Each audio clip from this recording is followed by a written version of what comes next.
ಎಲ್ಲಿಂದ ಶುರು ಮಾಡ್ಬೇಕು ಅಂತಾನೆ ಗೊತ್ತಾಗೋದಿಲ್ಲ, ಒಂದೊಂದ್ಸಲ ಏನ್ ಹೇಳ್ಕೋಬೇಕು ಅಂತಾನೆ ಗೊತ್ತಾಗಲ್ಲ. ಎಲ್ಲಿಂದ ಶುರು ಮಾಡೋದು ಅನ್ನೋದೇ ಅರ್ಥ ಆಗ್ತಿಲ್ವಾ? ಹೌದು ಸರ್. ಇರ್ಲಿ ಇರ್ಲಿ ಇರ್ಲಿ. ಅಂದ್ರೆ ನಿಮ್ಮ ಮೂಲ, ಅಂದ್ರೆ ನಿಮ್ಮ ತವರು ಮನೆ, ಅಲ್ಲಿ ಎಷ್ಟು ಜನ ಹೆಣ್ಮಕ್ಳು ನೀವು? ಅಲ್ಲಿ 2 ಹೆಣ್ಮಕ್ಳು, ಒಬ್ಬ ಗಂಡ್ಮಗ. ಹ್ಮ್ ಅಂದ್ರೆ ನಮ್ದು ಪೂರ್ತಿ ವ್ಯವಸಾಯ ಸರ್. ನಮ್ದು ಪೂರ್ತಿ ರೈತರು ನಾವು. ಓಕೆ. ಅಪ್ಪ ಅಮ್ಮನೂ ಎಜುಕೇಟೆಡ್ಗಳಲ್ಲ. ಹ್ಮ್ ಆದ್ರೂ ಒಂದ್ ತಕ್ಕ ಮಟ್ಟಿಗೆ ನನ್ ಭಾರಿ ಆಸೆ ಇತ್ತು, ನಾನು ಮುಂದೆ ಏನಾರು ಆಗ್ಬೇಕು ಅನ್ನೋದು ನನ್ ತುಂಬಾ ಆಸೆ ಇತ್ತು. ಸೆಕೆಂಡ್ PUC ಆಯ್ತು, ಅಷ್ಟೆಲ್ಲ ಮಕ್ಕಳ ಮದ್ವೆ ಆಯ್ತು. ಇನ್ನ ಹಳ್ಳಿ ಕಡೆ ಗೊತ್ತಲ್ಲ, ಮನೆ ಸೈಡ್ ಯಾರು ಮಾಡೋರಿಲ್ಲ ಅಂತ ಹೇಳಿ ಮನೇಲಿ ಕೆಲಸ ಮಾಡೋಕೋಸ್ಕರ ಇದ್ ಮಾಡ್ಬಿಟ್ರು. ನಂಗೆ ಆಸೆ ಇತ್ತು, ನನ್ಗೆ ಯಾರಾದ್ರೂ ಓದಿದ್ಯಾ ಅಂತ ಕೇಳಿದ್ರೆ ನನ್ ಡಿಗ್ರಿ ಅಂತ ಹೇಳ್ಕೊಬೇಕು ಅಂತ ನಂಗೆ ಭಾರಿ ಆಸೆ ಇತ್ತು ನನ್ಗೆ. ತುಂಬಾ ಪ್ರಯತ್ನ ಪಟ್ಟೆ ನಾನು, ಏನಾದ್ರೂ ಮಾಡಿ ಸೇರ್ಲೇಬೇಕು ಸೇರ್ಸಿ ಅಂತ ಎಷ್ಟು ಇದ್ ಮಾಡಿದೆ ಅಂತಂದ್ರೆ ನೆನ್ಸ್ಕೊಂಡ್ರೆ ಇವತ್ಗೂ ಒಂಥರ ಅನ್ಸ್ತದೆ, ಆಗ್ಲಿಲ್ವಲ್ಲ ಓದಕ್ ಆಗ್ಲಿಲ್ವಲ್ಲ ಅಂತ ಅನಿಸ್ತದೆ. ನಾನು ಅಂದ್ರೆ ಗಂಡ್ ಮಕ್ಳ ಮೇಲೆ ಜಾಸ್ತಿ ನಮ್ಮ ಅಪ್ಪಗಲಿ ಅಮ್ಮಗಲಿ. ಎಷ್ಟು ಓದುದ್ರಿ ನೀವು? Second PUC sir. ಓಕೆ. ಆದ್ಮೇಲೆ ಓದ್ಲಿಕ್ಕೆ ಆಸಕ್ತಿ ಇತ್ತಾದ್ರೂ ಕೂಡ ಮನೇಲಿ ಓದಿಸ್ಲಿಕ್ಕೆ ಆಗ್ಲಿಲ್ಲ? ಓದಿಸ್ಬೋದಿತ್ತು. ಅಂದ್ರೆ ಏನಂದ್ರೆ ನಮ್ದು ಸ್ವಲ್ಪ ಅಲ್ಲಿ ಹಳ್ಳಿ ಕಡೆ ಗೊತ್ತಲ್ಲ ಸರ್, ಈಗ ಯಾರಾದ್ರೂ ಲವ್ ಮಾಡಿ ಹೊಂಟೋಗ್ಬಿಟ್ರೆ ಮಕ್ಳು ಓದಕ್ ಕಳ್ಸಿದ್ರೆ ಇವ್ರು ಹೊಂಟೋಗ್ಬಿಡ್ತಾರೆ ಅನ್ನೋ ಒಂದು ಮೈಂಡ್ ಸೆಟ್ ಅವ್ರಿಗೆ. ಹೌದು ಹೌದು, ಅದೊಂದು ಭಯ ಇರುತ್ತೆ. ಅಕ್ಕಪಕ್ಕ ನೋಡ್ತಾರಲ್ಲ, ಹಂಗಾಗಿ ಇವ್ರು ಅವ್ರು ಹಂಗ ಅನ್ಕೋತಾರೆ ಹಿಂಗ್ ಅನ್ಕೋತಾರೆ, ಈ ತರ ಒಂದ್ ಮೈಂಡ್ ಸೆಟ್ ಇತ್ತು ನಮ್ ತಂದೆ ತಾಯಿಗೆ. ಈ ವರ್ಷ ಆಗಲ್ಲ ಅಂತಂದ್ರು ಮುಂದಿನ ವರ್ಷ ಸೇರಿಸ್ತೀವಿ, ಹಂಗೆ ಹಿಂಗೇಂದ್ರು. ನಾನು ಅದನ್ನ ಪ್ರಯತ್ನ ಬಿಡ್ಲಿ, ನಾನು ಓದ್ಲೇಬೇಕು ಅಂತ ಇದ್ ಮಾಡ್ದೆ.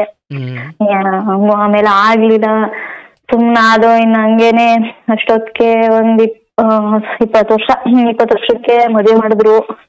ಅಂದ್ರೆ ನೀವು 2 ಹೆಣ್ಮಕ್ಳು ಅಂದ್ರೆ ನೀವೇ ದೊಡ್ಡವ್ರ? ಇಲ್ಲ, ನಮ್ಮ ಅಕ್ಕನ ಮದುವೆ ಮಾಡಿದ್ರು. ನನ್ನ ಸೆಕೆಂಡ್ PUC ಕಂಪ್ಲೀಟ್ ಆಗಿತ್ತು, ನಮ್ಮ ಅಕ್ಕನ ಮದುವೆ ಆಗಿದ್ಕು ಒಂದೇ ಆಯ್ತು. ಓಕೆ. ಬಟ್ ಊರಲ್ಲಿ ಏನಾದ್ರು ಆಯ್ತಾ? ಅಂದ್ರೆ ಬೇರೆ ಯಾವ್ದು ಹೆಣ್ಮಕ್ಳು ದಂಧೆ ಹಂಗೇನು ಆದ್ಮೇಲೆ ಜಾಸ್ತಿ ಆಯ್ತು? ಅದೇ ಸರ್, ಅಂದ್ರೆ ಅಷ್ಟರಲ್ಲಿ ಅಕ್ಕಪಕ್ಕ ಹೋಗ್ತಿವ್ರಲ್ಲ, ಈ ಹಂಗೆ ನಮ್ ಚಿಕ್ಕಪ್ಪ ಒಬ್ರು ಇದ್ರು ಸರ್. ಅವ್ರಿಗೂ ಏನಂತಂದ್ರೆ ಬರೀ ಇನ್ನೊಬ್ರು ಮಕ್ಳು ಬರೀ ಕಮೆಂಟ್ ಮಾಡೋದೇನೆ, ನಿಮ್ ಮಗಳನ್ನ ಅವ್ರ ಮಗ್ಳು ತರನೇ ಓಡೋಗ್ಬಿಡ್ತಾಳೆ. ಅಂದ್ರೆ ನಾವೇನ್ ಆತರ ಏನ್ ಇರ್ಲಿಲ್ಲ. ಅವ್ರಿಗೆ ಮಕ್ಳಿದ್ರ? ಅವ್ರಿಗೂ 2 ಹೆಣ್ಮಕ್ಳು ಇದ್ರು. ಆದ್ರೆ ನಮ್ಗೆ ಹೇಳಿ ಅವ್ರ ಮಗಳು ಇನ್ನೊಬ್ಬನ ಜೊತೆ ಹೊಂಟೋಗ್ಬಿಟ್ಲು. ಆಯ್ತು ಆಯ್ತು. ಸೊ ಆ ಕಾರಣಕ್ಕೆ ನಿಮ್ ತಂದೆ ಅಥವಾ ನಿಮ್ಮ ಮನೆಯವರು ಕಳಿಸ್ಲಿಲ್ಲ. ಬಟ್ ಇಲ್ಲಿ ಮದುವೆ ಅಂದ್ರೆ ಅವ್ರಿಗೆ ಏನಂತ ಅಂದ್ರೆ ಹೆಣ್ಮಕ್ಳಿಗೆ ಸಂಬಳ ತಂದು ಕೊಡ್ತಾರ ನಮ್ಗೆ ಓದಿ, ಗಂಡ್ ಮಕ್ಳಾದ್ರೆ ಗಂಡ್ ಮಗುನಾದ್ರೂ ಓದಿಸಿದ್ರೆ ನಮ್ ಮನೇಲಿ ಇರ್ತವೆ, ನಮಗ್ ಸಂಬಳ ತಂದು ಕೊಡ್ತಾರೆ ಅನ್ನೋ ಈ ತರ. ಆದ್ರೆ ನನ್ ತಮ್ಮನೂ ಓದ್ಲಿಲ್ಲ, ಅವ್ನ 8ನೇ ಕ್ಲಾಸ್ಗೆ ಸ್ಟಾಪ್ ಮಾಡ್ಬಿಟ್ಟ. ಅವ್ನ್ಗೆ ಓದಿದ ಮೇಲೆ ಇಂಟ್ರೆಸ್ಟೇ ಬರ್ಲಿಲ್ಲ. ಅಲ್ಲ, ಈಗ ನಿಮ್ ತಂದೆಗೆ ಯಾರೋ ಹೇಳ್ಕೊಡ್ತಿದ್ರು ಅಂದ್ಕೊಳ್ಳೋಣ, ಬಟ್ ನಿಮ್ ತಂದೆ ಬುದ್ಧಿ ಎಲ್ಲಿ ಹೋಗಿತ್ತು? ಅಂದ್ರೆ ಅವ್ರೆಲ್ಲಾ ಸರ್, ಅವ್ರು ಏನು ಓದಿಲ್ಲ, ಅವ್ರಿಗೆ ಓದಕ್ಕಾಗ್ಲಿ ಬರೆಯಕ್ಕಾಗ್ಲಿ ಏನು ಬರಲ್ಲ. ಒಂಥರ ಅವರು ಹಳ್ಳಿ ಜನ ಅಂದ್ರೆ ಪೂರ್ತಿ ಹಳ್ಳಿಗೆ ಅಷ್ಟು ಆಗ್ಲಕ್ಕ ಅದೇ ತರ ನಾಲೆಜ್ ಇತ್ತು ಅವ್ರಿಗೆ. ಅಂದ್ರೆ ಅತಿಯಾದ ವಿದ್ಯೆ ಅಂದ್ರೆ ಅಪರಾಧ ಅನ್ನೋ ಸ್ಥಿತಿಯಲ್ಲಿ ನೋಡೋದು. ಆತರ. ಆಮೇಲೆ ಜಾಸ್ತಿ ಹೇಳ್ಬಿಟ್ಲು, ನಮ್ಮ ಅಮ್ಮಂಗೆ ಹೆಂಗೋ ಮೈಂಡ್ ವಾಶ್ ಮಾಡಿ ನಾನು ಸೇರ್ಕೊಳ್ಳೇಬೇಕು ಅಂತ ಕಾಲೇಜ್ ಎಲ್ಲ ಕರ್ಕೊಂಡೋಗಿ ಅವರು ಎಲ್ಲ ಹೇಳಿದ್ರು, ನಿಮ್ ಮಗಳು ಚೆನ್ನಾಗ್ ಓದ್ತಾಳೆ ಸೇರ್ಸಿ ಅಂತೆಲ್ಲ ಹೇಳಿದ್ರು. ನಮ್ಮ ಅಕ್ಕ ಬೇರೆ ಹೇಳ್ಬಿಟ್ಲು, ಚೆನ್ನಾಗಿ ಜಾಸ್ತಿ ಓದಿಸ್ಬಿಟ್ರೆ ಜಾಸ್ತಿ ಸ್ಟ್ಯಾಂಡರ್ಡ್ ಆಗಿರೋ ಹುಡುಗನ್ನ ಕೇಳ್ತಾರೆ ಮದ್ವೆ ಮಾಡ್ಕೋಬೇಕಾದ್ರೆ ಅಂತ ಹೇಳ್ಬಿಟ್ಲು. ಅಂದ್ರೆ ನಿಮ್ಮ ಅಕ್ಕಂದ ಅಷ್ಟೊತ್ತಿ ಮದ್ವೆ ಆಗಿತ್ತ? ಮದ್ವೆ ಆಗಿತ್ತು, ಅವಾಗ ರೀಸೆಂಟ್ ಆಗಿ ಮದ್ವೆ ಆಗಿತ್ತು. ಅಂದ್ರೆ ಇವ್ರು ನಿಮ್ ಸ್ಟ್ಯಾಂಡರ್ಡ್ ಬಗ್ಗೆ ಮಾತಾಡ್ತಾರೆ ಅಂದ್ರೆ ಅವ್ರಿಗೆ ಸ್ಟ್ಯಾಂಡರ್ಡ್ ಆಗಿರೋದ್ ಸಿಕ್ಕಿಲ್ಲ ಅಂತ ಆಯ್ತು. ಇಲ್ಲ, ಅಂದ್ರೆ ಸ್ವಲ್ಪ ಸ್ಟ್ಯಾಂಡರ್ಡ್ ಆಗಿ ಇದ್ರು ಅಂದ್ರೆ ಅವ್ರುನು ಬಾರಿ ಒಳ್ಳೆ ವ್ಯಕ್ತಿ ನಮ್ ಭಾವನು. ಒಳ್ಳೆ ವ್ಯಕ್ತಿನಿ ಅವರು, ಅವ್ರದೇನಿರ್ಲಿಲ್ಲ. ಡಿಗ್ರಿಗೆ ಹೋಗ್ಲಿಕ್ಕೆ ಎಲ್ಲ ಸೇರಿ ಕಲ್ಲು ಹಾಕಿದ್ರು ಸರ್, ಎಲ್ಲ ಸೇರಿ. ವಿಚಾರ ಹೇಗೆ ಅಂದ್ರೆ ಮನೇಲಿ ಇರು, ಡಿಗ್ರಿಗೆ ಹೋಗ್ದಿದ್ರು ಪರವಾಗಿಲ್ಲ ಅನ್ಲಿಲ್ವ, ಅಥವಾ ಡಿಗ್ರಿ ಕಳಿಸದೇ ಇರೋದೇ ಮದುವೆ ಮಾಡ್ಲಿಕ್ಕೂ? ಇಲ್ಲ, ಆತರ ಏನಿಲ್ಲ. ಡಿಗ್ರಿ ಕಳಿಸ್ಲಿಲ್ಲ. ಸೆಕೆಂಡ್ PUC ಹೋದಾಗ 17 ವರ್ಷ ಏನೋ ಆಗಿತ್ತು.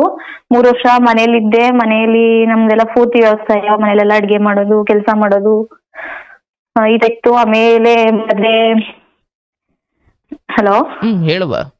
ಆಮೇಲೆ ತುಂಬಾ ಜನ ಹುಡುಗರು ಸರ್, ನಾನು ಹೆಚ್ಚು ಕಮ್ಮಿ ಒಂದು 100 ಜನ ಹುಡುಗರುಗಳನ್ನ ನೋಡಿದೀನಿ. ಹಾ ಹೌದು ಸರ್, ಎಲ್ಲ ಎಷ್ಟು ಅಂದ್ರೆ ನಾವ್ ಮಾತಾಡೋರು ಅಷ್ಟೇ ನಮ್ಗೆ ಹಿಂಸೆ ಕೊಡ್ತಿದ್ರು. ಹುಡ್ಗಿ ಒಂದ್ಸಲ ನೋಡ್ಕೊ ಹೋಗ್ತೀವಿ ಈ ತರ ಹಿಂಸೆ ಮಾಡ್ತಿದ್ರು.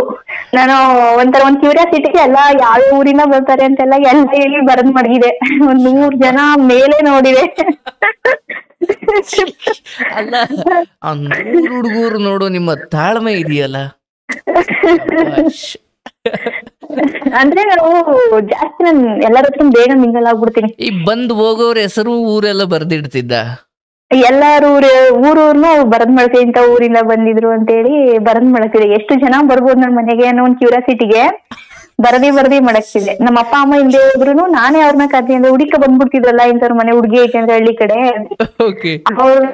ನಾನೇ ಅವ್ರಿಗೆಲ್ಲ ಕರೆದಿ ಟೀ ಕೊಡೋದು ಒಂಥರ ಜಾಸ್ತಿ ಮಿಂಗಲ್ ಆಗ್ಬಿಟ್ಟು.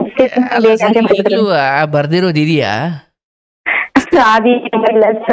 ಊಟ ಇಲ್ಲಲ್ಲ, ಯಾರಿಗಾರ ಸಿಕ್ಕಿಕ್ಕೇತು. ಇಲ್ಲ ನನ್ ಮದ್ವೆ ಆದವ್ರಿಗೂ ಹೇಳಿದೆ ಹಿಂಗೆ ಅಂತ. ಅದಕ್ಕೆ ಅವ್ರು ಯಾವಾಗ್ಲೂ ಹೇಳ್ತಿದ್ರು ಅಷ್ಟ್ ಜನ ಎಲ್ಲ ಬಿಟ್ಬಿಟ್ಟು ನನ್ನ ಹತ್ರ ನೀನು ಅಂತ. 100 ಜನ ಅಂದ್ರೆ 100 ಜನ ಅವರಾಗೆ ಬರ್ತಿದ್ರೆ ಅಥವಾ ಮಧ್ಯವರ್ತಿಗಳಾರು ಕರ್ಕೊಂಡ್ ಬರ್ತಿದ್ರ ಅಥವಾ ನೀವು ಕರೀತಾ ಇದ್ರ, ಇನ್ವೈಟ್ ಮಾಡ್ತಿದ್ರ? ಇಲ್ಲ, ನಾವಂತೂ ಯಾರನ್ನು ಕರ್ದಿಲ್ಲ. ಮಧ್ಯವರ್ತಿಗಳು ಒಂದ್ ಸ್ವಲ್ಪ ಜನ ಕರ್ಕೊಂಬತ್ತಿದ್ರು, ಇನ್ನೊಂದ್ ಸ್ವಲ್ಪ ಪರಿಚಯ ಇರೋರು ಗೊತ್ತಿರೋರು ಈ ತರ ಕರ್ಕೊಂಬತ್ತಿದ್ರು. ನಾವ್ ಯಾರಿಗೂನು ಮದ್ವೆ ಮಾಡ್ತೀವಿ ಬನ್ನಿ, ನಾವ್ ಮಾಡಲ್ಲ ಅಂತಾನೆ ಹೇಳ್ತಿದ್ವಿ ಯಾರು ಬಂದ್ರು ನಮ್ಮ ಅಪ್ಪ ಅಮ್ಮ. ಅಂದ್ರೆ ಅವ್ರಿಗೆಲ್ಲ ಏನಂದ್ರೆ ನಾವು ಸ್ವಲ್ಪ ಚೆನ್ನಾಗಿ ಹೊರಗಡೆ ಎಲ್ಲ ಕೆಲಸ ಮಾಡ್ತಿದ್ವಲ್ಲ, ಅಂದ್ರೆ ಯಾವ್ದೇ ರೀತಿ ಕೆಟ್ಟ ಬುದ್ಧಿಗಳಿಲ್ಲ, ಈ ತರ ಐಡೆಂಟಿಫೈ ಮಾಡ್ತಿದ್ರು. ಡಿಮ್ಯಾಂಡ್ ಜಾಸ್ತಿ ಇತ್ತು. ಡಿಮ್ಯಾಂಡ್ ಇತ್ತು ಸ್ವಲ್ಪ. ವಸ್ತುಗೆ ಬೇಡಿಕೆ ಜಾಸ್ತಿ ಆದಾಗ ಬೆಲೆ ತಾನಾಗಿ ಜಾಸ್ತಿ ಆಗುತ್ತೆ. ಹೌದೌದು ಸರ್. ಓಕೆ, ಬಟ್ ನಿಮ್ಮ ಮನೆಗೆ ನೀವು ಈಗ ಸರಿ ಆಯ್ತು, ಮದುವೆ ಆದ್ರಲ್ಲ, ಅವ್ರ ಎಷ್ಟನೇವ್ರು? ಅವರೇ ಕೊನೆಯವರು ಸರ್ ನನ್ಗೆ. ಅಂದ್ರೆ ಮದ್ವೆ ಆಗಿತ್ತು ನಾನು ಕೇಳಿದ ಪ್ರಶ್ನೆ ಹೆಂಗಿತ್ತು ಅಂದ್ರೆ, ಇದು ಎಷ್ಟನೇ ಮದುವೆ ನಂಗೆ ಆದಾಗಿತ್ತು. ಹುಡುಗರಲ್ಲಿ ಇದು ಎಷ್ಟನೇ ಮದುವೆ? ಅಂದ್ರೆ 100 ಮೇಲೆ ಸರ್. ನಾವ್ ಇನ್ಯಾರಿಗೂನು ಮದ್ವೆ ಮಾಡಲ್ಲ, ಇವಾಗ ಫಿಕ್ಸ್ ಮಾಡೋದ್ ಬೇಡ ಅಂತ ಅನ್ಕೊಂಡಿದ್ದು. ಆ ಟೈಮಲ್ಲಿ ನಾನು ಕಟಿಂಗ್ ಕ್ಲಾಸ್ ಹೋಗ್ತೀವಿ ಸರ್, ಅದೇ ಬಟ್ಟೆ ಅವ್ರಿಗೆ ಕಲಿಯೋಣ ಅಂದ್ಬಿಟ್ಟು ಹೋಗ್ತಿದೆ. ನಮ್ಮ ಊರಿಗೆ 1 ಕಿಲೋಮೀಟರ್ ನಡ್ಕೊ ಬರ್ಬೇಕು ನಾವು, ಟೈಮಿಂಗ್ ಬಸ್ಸು. ನಿಮ್ಮ ಊರಿಂದ ನೀವು ಕೆಲಸ ಅಥವಾ ಕಟಿಂಗ್ ಶಾಪ್ ಕಲೀಲಿಕ್ಕೆ 1 ಕಿಲೋಮೀಟರ್ ನಡ್ಕೊ ಬರ್ಬೇಕಿತ್ತು. ಸೈಕಲ್ ಇರ್ಲಿಲ್ಲ? ಸೈಕಲ್ ಹೊಡಿದ್ದಾರೆ. ಆಗ ನಮ್ಮ ಅತ್ತಿಗೆ ಇದ್ರು, ಅವ್ರ ಜೊತೆ ಹೋಯ್ತಾ ಇದ್ದೆ. ನಮ್ ದೊಡ್ಡಪ್ಪನ ಸೊಸೆ ಇದ್ರು, ಅವರು ನಾನು ಸೇರಿ ಹೋಗ್ತಾ ಇದ್ದೋ. ಅವಾಗ ಇವ್ರು ನಮ್ಮ ಮಾವ ಅಂದ್ರೆ ಹುಡ್ಗನ ತಂದೆ ಇದ್ರಲ್ಲ, ಅವ್ರು ಯಾರ ಮನೆ ಹತ್ರನೋ ನಮ್ ಸಂಬಂಧಿಕರ ಮನೆ ಹತ್ರನೇ ಕೂತ್ಕೊಂಡು ಒಂದ್ ಹುಡ್ಗಿ ಇದ್ರೆ ನೋಡಿ ಅಂತ ಹೇಳಿ ಮಾಡ್ತಿದ್ರು. ಆಗ ಅದೇ ಟೈಮ್ಗೆ ನಾನ್ ತೋರಿಸ್ತಾ ಅಲ್ಲಿ ನೋಡಿ, ಇಲ್ಲೇ ಹೋಗ್ತಾ ಹುಡ್ಗಿ ಐತೆ ನೋಡಿ ಇಲ್ಲೇ ಅಂತ ತೋರಿಸ್ತಾರೆ ಅವರು. ಆಯ್ತು ಅಂತ ಹೇಳಿ ಅವರು, ನಂಗೆ ಗೊತ್ತಿಲ್ಲ ಅದ್ರ ಬಗ್ಗೆ, ನಾನು ಅಬ್ಸರ್ವ್ ಮಾಡಿಲ್ಲ. ನಮ್ಮ ಪಾಡ್ ನಾವು ಬಂದ್ಬಿಟ್ಟು ರೋಡಲ್ಲಿ ನಮ್ಮ ಮನೆ ಹತ್ರನೇ ಬಂದ್ಬಿಟ್ಟು ನಮ್ಮ ಮಾವ ಅತ್ತೆ ಇರ್ಲಿಲ್ಲ ಸರ್, ಮದ್ವೆ ತೀರ್ಕೊಂಡಿದ್ರು. ನಾನ್ ಮದ್ವೆಗಿಂತ ಮುಂಚೆ ನಮ್ಮ ಅತ್ತೆ ತೀರ್ಕೊಂಡಿದ್ರು. ಸ್ವಲ್ಪ ಹೇಳ್ಕೊಂಡು, ನಿನಗೆ ನಮ್ಗೂ ಇಲ್ಲ ಒಬ್ನೇ ಇನ್ನೊಬ್ಬನ್ನ ನಮ್ಮ ಅತ್ತೆ ಮನೆಗ್ ದತ್ತು ಕೊಟ್ಬಿಟ್ಟಿದೀವಿ, ಅವನೇನು ಇಲ್ಲಿ ಬರಲ್ಲ, ಒಬ್ನೇ ಮಗ ನಮಗೂ ಇರೋದು, ನಾನು ಹೆಂಡತಿ ಕಳ್ಕೊಬಿಟ್ಟಿದೀನಿ, ಹಾಗೆ ಹೀಗೆ ಅಂತ ಸ್ವಲ್ಪ ಎಮೋಷನಲ್ ಆಗಿ ಕಣ್ಣೀರ್ ಹಾಕೋರು. ನಮ್ಗೂ ಏನೋ ಒಂದ್ ಸೈಡು ನನ್ ಮೈಂಡ್ ಸೆಟ್ ಏನಿತ್ತು ಅಂತಂದ್ರೆ, ಏನೋ ಅವ್ರಿಗೂ ಒಂದ್ ಲೈಫ್ ಕೊಟ್ಟಂಗಾಗುತ್ತೆ ಒಂದ್ ಹುಡ್ಗನ್ಗೆ ಅಂತ ನಾನ್ ಅನ್ಕೊಂಡೆ ಸರ್. ತಾಯಿಲ್ ಹುಡ್ಗನ್ಗೆ ಒಂದ್ ಲೈಫ್ ಕೊಟ್ಟಂಗಾಗುತ್ತೆ, ಇವ್ರಿಗೂನು ತಂದೆ ತರ ನೋಡ್ಕೋಬಹುದು ಅಂದ್ಬಿಟ್ಟು ನಾನು ಸುಮ್ನ ಹಂಗ ಒಪ್ಕೊಬಿಟ್ಟು. ಅದ್ ಹೆಂಗ್ ಒಪ್ಕೊಂಡು, ನಾನು ಎಲ್ಲಿಗೆ ಬಂದ್ರು ನಮ್ಮಮ್ಮ ಒಪ್ತಿರ್ಲಿಲ್ಲ. ಯಾರ ಮನೇನಾದ್ರು ತೀರ್ಕೊಂಡಿದ್ದಾರೆ ಅಂತಂದ್ರೆ ನಮ್ಮಮ್ಮ ಯಾವ್ದೇ ಕಾರಣಕ್ಕೂ ಒಪ್ತಿರ್ಲಿಲ್ಲ. ಫಿಕ್ಸ್ ಆಗೋ ಮೂಮೆಂಟ್ ಹೋದ್ರು ನಮ್ಮಮ್ಮ ಬೇಡ, ಮನೆ ಯಾರು ತೀರ್ಕೊಂಡವ್ರೆ ಅಂದ್ರೇನೆ ಸರಿ ಬರಲ್ಲ ಅನ್ಬಿಟ್ಟು ಕೊಡ್ತಿರ್ಲಿಲ್ಲ. ಇದು ಅದ್ ಹೆಂಗೆ ಕನೆಕ್ಟ್ ಆಯ್ತು ಅನ್ನೋದೇ ಋಣ ಸಂಬಂಧ ಅಂತಾರಲ್ಲ, ಅದು ನಿಜ ಸರ್. ಇದು ನಮ್ಗೂ ಈ ಊರ್ಗೂ ಭಾರಿ ನಂಟಿಸ್ತಾನೇ ಇಲ್ಲ ಇಲ್ಲಿ. ನಮ್ ನಂಟಿಸ್ತಾನ ಜಾಸ್ತಿ. ಎಲ್ಲ ನಮ್ಮ 6 ಜನ ಚಿಕ್ಕಪ್ಪ ದೊಡ್ಡಪ್ಪರ ಮಕ್ಳೆಲ್ಲ ಪಿರಿಯಾಪಟ್ಟಣ ಸೈಡ್, ನಾನು ಒಬ್ಳೆ ಸರ್ ಈ ಸೈಡ್ ಬಂದು ಸೇರ್ಕೊಂಡಿರೋದು. ಅವ್ರೆಲ್ಲ ಹಂಗೆ ಅಂತಾರೆ, ಏನ್ ನೀನ್ ಇಲ್ಲಿ ಸೇರ್ಕೊಬಿಟ್ಟಲ್ಲ, ಇಲ್ಲಿ ಬಂದು ಸೇರ್ಕೊಬಿಟ್ಟಲ್ಲ ಅಂತಾರೆ. ಆಯ್ತು ಮದ್ವೆನೋ ಆಯ್ತು ಸರ್. ಮದ್ವೆ ಹುಡುಗ ಏನ್ ಮಾಡ್ಕೊಂಡಿದ್ದು? ವ್ಯವಸಾಯನೇ ಸರ್ ಮಾಡ್ಕೊಯ್ದಿದ್ದು. ಓಕೆ, ಮದುವೆ ಆಯ್ತು, ಮನೆಯವರೆಲ್ಲ ಸೇರಿ ಮದುವೆ ಮಾಡಿಕೊಟ್ರು. ಮನೆಯವರೆಲ್ಲ ಸೇರಿ ಮದುವೆ ಮಾಡ್ಕೊಟ್ರು. ಸೊ ನಿಜವಾದ ಸಿನಿಮಾ ಇಲ್ಲಿಂದ ಶುರು. ಇಲ್ಲಿಂದ ಶುರು ಆಯ್ತು ಸರ್. ಮದ್ವೆ ಆದ್ಮೇಲೂ ಏನಿಲ್ಲ ಸರ್, ಹುಡ್ಗನು ಒಳ್ಳೆ ಹುಡ್ಗನೇ. ಅವ್ರಿಗೂನು ಏಜ್ ಒಂದೇ ಇತ್ತು ಸರ್, ಇಬ್ರು 19 ವರ್ಷನೇ ಇತ್ತು. ಅದೇ ನನಗೆ ಸುಳ್ಳು ಹೇಳ್ಬಿಟ್ಟಿದ್ರು, ನನ್ಗೆ 22 ವರ್ಷ ಅಂತ ಹೇಳ್ಬಿಟ್ಟಿದ್ರು. ಮದ್ವೆ ಇನ್ನೊಂದು ವೀಕ್ ಐತೆ ಅನ್ನೋ ಹಾಗೆ ನಿಜ ಹೇಳಿದ್ರು ನನ್ಗೆ. ಅಂದ್ರೆ ಊರು ಸ್ವಲ್ಪ ಹೈಟ್ ಇದ್ರು, ಅದ್ರಿಂದಾಗಿ ಏಜ್ ಗೊತ್ತಾಗಿಲ್ಲ. ನಾವ್ ಇರ್ಬೋದೇನೋ, 1 ವರ್ಷ ಇರ್ಬೋದೇನೋ ಅಂತ ನಾನು ಅನ್ಕೊಂಡಿದ್ದೆ. ಅಂದ್ರೆ ಏಜ್ ಸರಿ ಆಗುತ್ತಲ್ಲ ಅಲ್ಲಿಗೆ. ನಮ್ಗೂ 19 ವರ್ಷ, ಅವ್ರಿಗೆ 21 ವರ್ಷ. ಒಂದು ಫೇರ್ ಇರ್ತದೆ, ಒಂದ್ ಜೋಕ್ ಇರುತ್ತೆ ನಾನು ಅನ್ಕೊಂಡೆ. ಅವಾಗ ಸತ್ಯ ಹೇಳಿದ್ರೆ ಅಂದ್ಬಿಟ್ಟು ಆಮೇಲೆ ಎಲ್ಲ ಡಿಸೈಡ್ ಮಾಡ್ಕೊಂಡಿದ್ರು. ಸ್ವಲ್ಪ ಫ್ಯಾಮಿಲಿ ಬ್ಯಾಕ್ ಗ್ರೌಂಡ್ ಏನು ಅಂತಂದ್ರೆ ಸರ್ ಎಲ್ಲ ಅಂದ್ರೆ ಇವ್ರ ಅಮ್ಮನವೇ ಸೂಸೈಡ್ ಮಾಡಿ. ಏನವ ಅದೇ ನಮ್ಮ ಅತ್ತೆ ಇದಾರಲ್ಲ ಹುಡ್ಗನಮ್ಮ, ಅವರು ಸೂಸೈಡ್ ಮಾಡ್ಕೊಂಡು ತೀರೋಗಿದ್ರಂತೆ ಸರ್. ಗಂಡ ಹೆಂಡತಿ ಜಗಳಕ್ಕೆ. ಅಂದ್ರೆ ನಮ್ಮ ಹತ್ರ ಇವ್ರು ಮುಚ್ಚಿಟ್ಟಿದ್ರು, ಏನೋ ಹೊಟ್ಟೆ ನೋವು ಬರ್ತಿತ್ತು ಅದಕ್ಕೆ ತೀರೋಗಿದ್ರು ಅಂತ. ಅಂದ್ರೆ ನಮ್ಮ ಸ್ವಲ್ಪ ದೂರದ ಸಂಬಂಧ, ಸರಿಯಾಗಿ ಗೊತ್ತಿಲ್ಲ ಇದ್ರ ಬಗ್ಗೆ ಏನು ಯಾವ ತರ ಹೇಗೆ ಅಂತ. ಸರಿ ಆಯ್ತು, ಹಿಂದೆ ಏನಾದ್ರು ಆಗಿರ್ಲಿ, ಮುಂದೆ ಸರಿಯಾಗಿರ್ಬೇಕಲ್ವಾ ಅಂತ ಹೇಳ್ಬಿಟ್ಟು ನಾನು ಅಂದ್ರೆ ನನ್ಗುನು ಮನೆ ನಿಭಾಯಿಸೋದೇನ್ ಕಷ್ಟ ಅಂತ ಅನ್ಸ್ಲಿಲ್ಲ. ಏಕೆಂದ್ರೆ ನಮ್ಮಲ್ಲೆಲ್ಲ ಹಳ್ಳಿ ಕುಟುಂಬ ಮಾಡೋದ್ರಿಂದ ನಮ್ಗೆಲ್ಲ ಅಭ್ಯಾಸ ಇತ್ತಲ್ಲ ಸರ್, ಮನೆ ಯಾವ ತರ ಮೇಂಟೈನ್ ಮಾಡಿದ್ರು ಅಂತ ಗೊತ್ತಿತ್ತಲ್ಲ. ಎಲ್ಲ ಚೆನ್ನಾಗಿ ಮೇಂಟೈನ್ ಮಾಡ್ಕೊ ಹೋಯ್ತದ. ಮಾವನ್ಗೂ ಒಂದು ಆಕ್ಸಿಡೆಂಟ್ ಆಗಿ ಅವ್ರಿಗೆ, ಅಂದ್ರೆ ಮದ್ವೆಗಿಂತ ಮುಂಚೆ 10 ವರ್ಷ ಆಗಿತ್ತು. ಆಕ್ಸಿಡೆಂಟ್ ಆಗಿ ಬಳ್ಳಕ್ ಹಾಕಿ ಪ್ಲಾಸ್ಟಿಕ್ ಹಾಕಿದ್ರು. ಪ್ಲಾಸ್ಟಿಕ್ ಅಲ್ಲಿ ಹಾಕಿದ್ರು. ಅವ್ರನ್ನೂ ಶುಗರ್ ಇತ್ತು, ಹಾಗೆ ನೋಡ್ಕೊ ಹೋಯ್ತಾ ಇದೆ ಸರ್. ನಮ್ಮ ಮಾವ ಏನಂದ್ರೆ ಫುಲ್ ಅನುಮಾನ. ನಾವಿಬ್ರು ಗಂಡ ಹೆಂಡ್ತಿರು ಹೊರಗಿಲ್ಲ, ಏನು ಮಾಡಂಗಿಲ್ಲ. ಯಾರ ಮೇಲೆ? ನಮ್ಮ ಮಾವನ್ಗೆ. ನಮ್ಮ ಮಾವ ಇದೆ ಅಂದ್ರೆ ಪ್ರತಿ ಹುಡುಗ ಹುಡುಗಿ ಮಾತಾಡ್ತವ್ರೆ ಅಂದ್ರೆ ಅವ್ರು ಯಾರೆಲ್ಲರೂ ಅನ್ನಪಡೋದೇನೆ ಬರೀ. ಅವ್ರ ಹೆಂಡತಿಗೂನು ಹಾಗೆ ಅಂತೆ, ಜಾಸ್ತಿ ಅನುಮಾನ ಪಟ್ಟು ಅವ್ರು ಇವ್ರ ಕಾಟ ತಡೆ 6 ದಿನ ಸೂಸೈಡ್ ಮಾಡ್ಕೊಂತೀರ ಹೋಗ್ಬಿಟ್ಟಿದಂತೆ. ನಿಮ್ ವಿಚಾರದಲ್ಲೂ ಆ ಅನುಮಾನ ಮುಂದುವರಿತಾ? ಆ ಅನುಮಾನ ಖಂಡಿತ ಮುಂದುವರಿತು ಸರ್. ಅದೇ ಅನುಮಾನ ಮುಂದುವರಿತು. ಯಾವ ರೀತಿ ಅಂತಂದ್ರೆ, ಈಗ ಮನೆ ಹತ್ರ ಯಾರಾದ್ರೂ ಬಂದ್ರೆ, ಆದ್ರೆ ಇಲ್ಲಿ ಇರೋರೆ ನಮ್ದು ಅಂದ್ರೆ ತೋಟದ ಹತ್ರ ಇರೋದು ಮನೆ, ಊರೊಳಗಡೆ ನಮ್ಮ ಮನೆ ಇಲ್ಲ. ಈಗ ಸುಮ್ನೆ ಉದಾಹರಣೆ ಕರೆಂಟ್ ಬಿಲ್ ನವನೇ ಬಂದ ಅನ್ಕೊಳ್ಳಿ, ಅವ್ರೊಂದ್ ಸ್ವಲ್ಪ ಅವ್ರ ಜೊತೆ ಒಂದ್ ಸ್ವಲ್ಪ ಹಿಂಗೆಲ್ಲ ಮಾತಾಡ್ಬಿಟ್ರೆ, ಗೊತ್ತಿರೋರ್ ತರ ಬನ್ನಿ ಆಯ್ತು ಇಲ್ಲ ಈ ತರ ಮಾತಾಡ್ಬಿಟ್ರೆ ಅಲ್ಲಿಗೆ ಒಂದ್ ಸಂಬಂಧ ಐತೆ. ಅದನ್ನ ನಿಮ್ಮ ಗಂಡನಿಗೆ ಹೇಳ್ತಿದ್ರ? ನನ್ ಗಂಡನ್ ಅವರು ಪಾಪ ಸರ್ ಹೇಳ್ಬೇಕು ಅಂದ್ರೆ ತಂದೆ ಗುಣ ಮಕ್ಳಲ್ಲಿ ಇರ್ಲಿಲ್ಲ. ತಂದೆಗೆ ಏನ್ ಗುಣ ಇತ್ತು ಅದು ಮಕ್ಕಳಿಲ್ಲ ಅಂತ ಆಯ್ತು. ಇವ್ರ ಅಮ್ಮನ್ಗೂ ಸೇಮ್ ಇದೇ ತರ ಅನುಮಾನ ಮಾಡಿ ಅವ್ರ ಅಮ್ಮ ತರ ಮಾಡ್ಕೊಂಡಿದ್ರಲ್ಲ, ಇದೇ ತರ ಇವ್ರು ಮಾಡ್ಬಿಡು, ನೀನು ಇದೇ ತರ ಮಾಡ್ಬಿಡ್ತಿ ಅಂತ ಇವ್ರ ಅಪ್ಪ ಮಕ್ಳಿಗೆ ಅಂಡರ್ಸ್ಟ್ಯಾಂಡಿಂಗ್ ಇರ್ಲಿಲ್ಲ ಸರ್. ಅದ್ ಮೊದ್ಲಿಂದಾನು ಇರ್ಲಿಲ್ಲ, ಅವ್ರ ಅಮ್ಮ ತೀರ್ಕೊಂಡಿದ್ದಾವಿಂದಾನು ಇರ್ಲಿಲ್ಲ. ಇವ್ರ ಅಂದ್ರೆ ಇವ್ರ ತಂದೆ ಭಾರಿ ಸರ್, ಎಷ್ಟು ಹೆವಿ ಒಂಥರ ರಾಕ್ಷಸನ್ ತರ, ನಂದೇ ನಡಿಬೇಕು, ಭಾರಿ ದೌಲತ್ತು ಒಂಥರ ನೋಡೋದು ಮಾತ್ರ. ಮೊದಲನೇ ದಿನ ನಿಮ್ಮನೆಗೆ ಬಂದು ಕೇಳಿ ಕಣ್ಣೀರ್ ಹಾಕಬೇಕಾದಿದ್ದ ವ್ಯಕ್ತಿತ್ವ ಮುಂದೆ ಇರ್ಲಿಲ್ಲ? ಇರ್ಲಿಲ್ಲ ಸರ್. ಅಂಡ್ ಆ ವ್ಯಕ್ತಿತ್ವ ಸತ್ಯ ಆಗಿರ್ಲಿಲ್ಲ? ಸತ್ಯ ಆಗಿರ್ಲಿಲ್ಲ. ನಾವ್ ಅದೇ ಸರ್, ನಾನ್ ತುಂಬಾ ಅಮಾಯಕರು ಅಂತ ಅನ್ಕೋಬಿಟ್ಟಿದೆ. ಆದ್ರೆ ಆಮೇಲೆ ಹೋಗ್ತಾ ಹೋಗ್ತಾ ಗೊತ್ತಾಗ್ಬಿಡ್ತು ಸರ್ ಇವ್ರು ಇಂಥವ್ರ ಅಂತ ಅನ್ಕೊಂಡ್. ಆದ್ರೆ ನಾನು ಇನ್ನೇನ್ ಮಾಡಕ್ಕಾಗುತ್ತೆ, ಅಡ್ಜಸ್ಟ್ ಮಾಡ್ಕೊಂಡು ಹೋಗ್ಲೇಬೇಕು. ಅಂದ್ರೆ ತುಂಬಾ ಜನ ಹೇಳಿದ್ರು, ಅತ್ತೆ ಇರೋ ಮನೆಗೆ ಹೆಣ್ ಕೊಡಬಾರ್ದು ಅಂತಾನು ಹೇಳಿದ್ರು ತುಂಬಾ ಜನ. ಅತ್ತೆ ಇರೋ ಮನೆಗ? ಅತ್ತೆ ಇಲ್ದೇ ಇರೋ ಮನೆಗೆ ಹೆಣ್ ಕೊಡ್ಬಾರ್ದು ಅಂತ ಹೇಳಿದ್ರು. ನಮ್ಮೂರಲ್ಲೆಲ್ಲ ತುಂಬಾ ಜನ ಹೇಳಿದ್ರು, ಕೊಡ್ಬೇಡ ಅಷ್ಟ್ ದೂರ, ಏನೀಗ ಹುಡ್ಗಿ ಅಲ್ಲಿ ಕೊಡ್ತೀನಿ ಅಂತ. ಆದ್ರೂ ಅದೇನಾಯ್ತು ಅಂತಾನೆ ಗೊತ್ತಿಲ್ಲ, ಮಾಡಿದ್ರು ಎಲ್ಲ ಆಯ್ತು. ಹಿಂಗೆ ನಮ್ಮ ಮಾವಂದು ಪುನಃ ಹೆವಿ ಆಗ್ಬಿಡ್ತು ಸರ್ ಇದು. ನಾವ್ ಹೊಲ್ದತ್ರ ಕೆಲ್ಸಕ್ ಹೋದ್ರು, ಅಲ್ಲೂ ಹೊಲ್ದತ್ರ ಯಾರು ಬತ್ತು ಅಂದ್ರೆ, ಕೆಲ್ಸಕ್ ಬತ್ತು ಅಂದ್ರೆ ಅಲ್ಲೂ ಅವ್ರಿಗೆ ಹೆಂಗೆ ನಿನ್ ಧ್ವನಿ ಕಟ್ ಆಗ್ತಿದೆ ಕಣವ. ಕೇಳಿಸ್ತಿದ್ಯಾ? ಡೈರೆಕ್ಟ್ ಆಗಿ ನಮ್ಮ ಹತ್ರ ಹೇಳ್ತಿರ್ಲಿಲ್ಲ ಈ ವಿಷಯಗಳನ್ನ. ಈಗ ಅವ್ರಿಗೆ ಏನಾದ್ರು ಅವ್ರ ಹೆಂಡತಿ ಮಕ್ಳು ಇದ್ರೆ ಅವ್ರ ಹೆಂಡತಿ ಹತ್ರನೇ ಹೋಗ್ಬಿಟ್ಟು, ನಿನ್ ಗಂಡ ನಮ್ಮ ಮನೆಗ್ ಬರ್ತಾನೆ, ನಾನ್ ಸೊಸೆ ನೋಡ್ತಾನೆ, ಕಂಟ್ರೋಲ್ ಮಾಡಿಕೊಂಡು ಹೋಗಿ ಹೇಳಿದ್ರು. ಈ ತರ ಗಂಡ ಜೊತೆ ಇನ್ನೊಬ್ಬನ ಜೊತೆ ಮಾಡಿದ್ರು ತುಂಬಾ ತಪ್ಪು ಅದು ಇವ್ರ ಪ್ರಕಾರ. ಈ ವಿಷಯಕ್ಕೆ ಇವ್ರ ಅಪ್ಪ ಮಗಂಗೆ ತುಂಬಾ ಜಗಳನೆ ನಡೀತದೆ ಸರ್. ಇದು ಹೋಯ್ತಾ ಯಾವ ಲೆವೆಲ್ಗೆ ಹೋಯ್ತು ಅಂದ್ರೆ, ಏನೋ ಪ್ರತ್ಯಕ್ಷ ಸಾಕ್ಷಿನೇ ನೋಡ್ಬಿಟ್ಟಿದ್ದಾನೇನೋ. ನಾನು ಲೆವೆಲ್ ಮಾತಾಡಕ್ ನಾನು ಹಿಂದೆ ಮಾತಾಡಕ್ ಹತ್ಕೊಬಿಟ್ರು. ಊರಲ್ಲೆಲ್ಲ ಹೋಗಿ ಹೇಳ್ಕೊಂಬರೋದು ಈ ತರ ಎಲ್ಲ ನಡ್ದೋಗ್ಬಿಡ್ತು. ಇವ್ ನಮ್ಮ ಮಾವನ್ಗೆ 15 ಲಕ್ಷ ದುಡ್ಡು ಬಂದಿತ್ತು ಸರ್. ಆ ದುಡ್ಡನ್ನ ಪೂರ್ತಿ ಸರ್ ಅವರು ಜೂಜಾಡಿ ಎಣ್ಣೆ ಕುಡ್ದಿ ₹1 ಕೊಡ್ಲಿಲ್ಲ ಸರ್. ಅಂದ್ರೆ ಮನೆ ಗಿಲೋ ಮಾಡ್ಸಿರ್ಲಿಲ್ಲ ಸರ್. ಮನೆ ಕಟ್ಟಿದ್ರು, ಅಂದ್ರೆ ಅವ್ರ ಅಪ್ಪನ ಕಾಲದಲ್ಲೇ ಕಟ್ಟಿದ್ರು ಮನೇನ, ಅವ್ರ ಫೀಲ್ಡ್ ಅಲ್ಲೇ ಕಟ್ಟಿದ್ರು. ಗಿಲೋ ಮಾಡ್ಸಿರ್ಲಿಲ್ಲ, ಸಗಣಿ ಮನೆ, ಬರೀ ಮನೆ ಅಡ್ಗೆ ಮನೆ ಅಷ್ಟೇನೆ.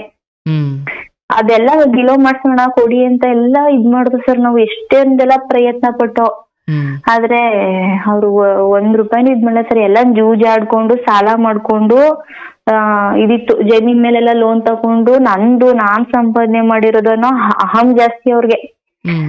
ಲೋನ್ ತಗೊಂಡು ಎಲ್ಲರ ಹತ್ರ ಸಾಲ್ಗಾರು ಸ್ವಲ್ಪ ಶೂರಿಟಿ ಹಾಕೋತಿದ್ರು. ಅವರೆಲ್ಲ ಬಂದು ಟಾರ್ಚರ್ ಕೊಡಕ್ ಹತ್ಕೊಬಿಟ್ರು ಸರ್ ಇವ್ರಿಗೆ. ಇವ್ರ ಕೈಯೆಲ್ಲ ನಿಂತೋಯ್ತು, 15 ಲಕ್ಷ ದುಡ್ಡೆಲ್ಲ ಕಳ್ದಿ ಕೈಯೆಲ್ಲ ನಿಂತೋಯ್ತಲ್ಲ. ಸಾಲ್ಗಾರರು ತುಂಬಾ ಸಿಕ್ಕಾಪಟ್ಟೆ ಹಿಂಸೆ ಕೊಡಕ್ ಹತ್ಕೊಂಡ್ರು ಇವ್ರಿಗೆ. ಅಂದ್ರೆ ಸಾಲ್ಗಾರರು ನಮ್ಮನ್ ಕೇಳಕ್ ಆಗ್ತಿರ್ಲಿಲ್ಲ. ಯಾಕೆಂದ್ರೆ ನಮ್ಮನ್ ಕೇಳಕ್ಕೆ ಇವ್ರು ನಮ್ಮ ಮಾವಂಗು ನಮ್ಗೂ ಅಂದ್ರೆ ಊಟ ಕೊಡ್ತಿದ್ವಿ, ಎಲ್ಲಾ ಮಾಡ್ತಿದ್ವಿ. ಅರೆ ಯಾವ್ದು ಇರ್ತೀವಿ, ಅವ್ರಿಗೂ ನಮ್ಗೂ ವ್ಯವಹಾರ ಅನ್ನೋದು ಇರ್ಲಿಲ್ಲ. ಆವಾಗ ಇವ್ರು ಏನ್ ಮಾಡಿದ್ರು, ನಮ್ಮ ಮಾವ 1-2 ಸಲ ಸಾಲ್ಗಾರು ಟಾರ್ಚರ್ ತಡೆನಾರದೇನೆ ಪಾಯ್ಸನ್ ಏನೋ ತಕೊಂಡಿದ್ರೇನೋ ಸರ್. ಅಂದ್ರೆ ಯಾವಾಗ್ಲೂ ಹೇಳ್ತಾರೆ ನಾನ್ ಸತ್ತನ ಬೇರೆಯವ್ರನ್ನೇ ಸಾಯಿಸ್ತೀನಿ ನಾನು ಹಂಗೆ ಅಂತ ಭಾರಿ ದೌಲತ್ತಲ್ಲಿ ಮೆರಿತಿದ್ರು ನಮ್ಮ ಮಾವ. ನಾವು ಅಯ್ಯೋ ಇವ್ರದ್ದು ಇದ್ದಿದೆ ಯಾವಾಗ ನೋಡಿದ್ರು ಬರೀ ಹಿಂಗೆ ಆಡ್ತಾರೆ, ಬರೀ ಎದುರ್ಸ್ಕೊಂಡು ಅಂತ ನಾವಂತ ಅನ್ಕೊಂಡು. ಇವ್ರ ಸ್ವಂತಕ್ಕೆ ಸತ್ರು. ಆದ್ರೆ ಊರಲ್ಲೆಲ್ಲ ಯಾವ ತರ ಪ್ರಚಾರ ಮಾಡ್ಬಿಟ್ರು ಅಂದ್ರೆ, ನನ್ ಸೊಸೆನ ಇಟ್ಟಾಗ್ತಾ ಇಲ್ಲ, ಸರಿಯಾಗಿ ನೋಡ್ಕೋತಾ ಇಲ್ಲ, ನಾನ್ ಸತ್ತೋಯ್ತೀನಿ, ನಾನು ಇರೋಕಿಲ್ಲ ಅಂತ ಹೇಳಿ ಊರಲ್ಲೆಲ್ಲ ಪ್ರಚಾರ ಮಾಡ್ಬಿಟ್ಟು ಸರ್ ಇವ್ರು. ಒಂದ್ಸಲ ಏನಾಯ್ತು ಅಂದ್ರೆ, ನಾನ್ ರೂಮಲ್ಲಿ ಹಿಂಗೆ ಮಲಿಕೊಂಡು ಫೋನ್ ನೋಡ್ತಾ ಇದ್ದೆ ಮಧ್ಯಾಹ್ನ ಟೈಮು. ನಮ್ಮ ಮನೆಯವ್ರು ಇರ್ಲಿಲ್ಲ. ಇನ್ನು ಮಾವನ ಅಲ್ಲೇ ಕುಂತಿದ್ರು. ಬಂದ್ಬಿಟ್ಟು ನಿಂತ್ಕೊಬಿಟ್ರು ಸರ್ ರೂಮ್ ಹತ್ರ. ನಿಂತ್ಕೊಬಿಟ್ರು ನಮ್ಮ ಮಾವ. ಅಲ್ಲ ನೀವು ರೂಮ್ ಅಲ್ಲಿ ಇದ್ರಿ, ಬಟ್ ನಿಮ್ಮ ಹಸ್ಬೆಂಡ್ ಇರ್ಲಿಲ್ಲ. ಇವ್ರ ಮನೆ ಹತ್ರ ಯಾರು ಇರ್ಲಿಲ್ಲ. ಬಂದು ನಿಂತ್ಬಿಟ್ರು ರೂಮ್ ಬಾಗ್ಲ ಹತ್ರ. ನಿಂತ್ಬಿಟ್ಟು ನನ್ಗೆ ಒಂಥರ ಭಯ ಆಗ್ಬಿಡ್ತು. ಮೊದ್ಲೇನು ಊರಲ್ಲ ಇದು, ಏನಲ್ಲ, ಯಾರನ್ನೂ ಕೂಗಕ್ಕೂನು ಯಾರು ಇರ್ಲಿಲ್ಲ. ನನ್ ಯಾಕೆ ಅಂತ ಸಡನ್ ಕೇಳಿದೆ ಅವ್ರನ್ನ. ಅವ್ರು ಏನು ಅಂತಾನೆ ಹೇಳಲಿಲ್ಲ. ಏನು ಅಂದ್ಬಿಟ್ಟು ಹೇಳ್ಲಿಲ್ಲ ಸರ್. ನಾನು ಸಡನ್ ಆಗಿ ಎದ್ದಿ ಒಂದೇ ಸಲ ಈಚೆ ಬಂದ್ಬಿಟ್ಟು ನಮ್ಮ ಮನೆಯವ್ರು ಫೋನ್ ಮಾಡಿ ಎಲ್ಲಿದ್ದೀರಿ ಅಂತ. ಅವ್ರಿಗೆ ಕೋಪ ಜಾಸ್ತಿ ಸರ್ ಸ್ವಲ್ಪ. ಹಲೋ, ಅವ್ರಿಗೆ ನಮ್ಮನೆಯವ್ರಿಗೂ ಅಂದ್ರೆ ಕೋಪ ಸಿಕ್ಕಾಪಟ್ಟೆ ಸರ್ ಅವ್ರಿಗೆ. ಏನಂತಂದ್ರೆ ಕೆಟ್ಟದ್ ಯಾರಿಗೂ ಮಾಡಲ್ಲ. ಅವ್ರು ಇಷ್ಟ ಆದವ್ರಿಗೆ ಯಾರು ತೊಂದ್ರೆ ಕೊಟ್ರೆ ಇದು. ನಾನು ಅದನ್ನ ಅವ್ರಿಗೆ ನಿಧಾನವಾಗಿ ಹೇಳಿದೆ ಸರ್, ಹಿಂಗೆ ಆಯ್ತು ಅಂತ. ಅವಾಗ ಎಲ್ಲ ಹೇಳಿದ್ರು, 1 4 ದಿನ ಕರ್ಕೊಂಡು ಹೋಗ ಅವ್ರ ಮನೆಗ್ ಬಿಟ್ಬಿಟ್ಟು ಬರೋಗು ನೀನು ಅಂತೆಲ್ಲ ಹೇಳಿದ್ರು. ಆಗ ಅಂದ್ರೆ ನಮ್ಮೂರ್ ನಾನು ಯಾವಾಗ್ಲೂ ಹೋದ್ರೆ ನಮ್ಮ ಮನೆಯವ್ರ ಜೊತೆನೆ ಹೋಯ್ತಿದ್ದು. ಏನ್ ಉದ್ದೇಶಕ್ಕೆ ಅವ್ರು ಬಂದಿದ್ದು? ಏನ್ ಉದ್ದೇಶಕ್ಕೆ ಬಂದ್ ನಿಂತ್ಕೊಂಡ್ರು ಆತರ ಅಂತಾನೆ ನನ್ಗೆ ಗೊತ್ತಾಗ್ಲಿಲ್ಲ. ಎಲ್ಲಾರು ಕೇಳಿದ್ರಂತೆ, ಅವಳು ಫೋನ್ ನೋಡ್ತಿದ್ಲಲ್ಲ, ಏನ್ ನೋಡ್ತಾವಳೆ ಅಂದ್ಬಿಟ್ಟು ಹೋಗಿ ನಿಂತ್ಕೊಂಡೆ ಅಂತ ಹೋಗಿ ಹೇಳಿದ್ರಂತೆ ಎಲ್ಲಾರ ಹತ್ರನ. ಕೇಳಿಕ್ಕೆ ಆತರ ಹೇಳಿದ್ರಂತೆ. ಆಮೇಲೆ ಹೆಂಗಾಯ್ತು ಅಂದ್ರೆ, ನಾನು ಎಲ್ಲಿ ಹೋಗ್ತೀನಿ ನಾನು ಹಿಂದಿಂದೇನೆ ಬಂದ್ ನಿಂತ್ಕೋತಿದ್ರು.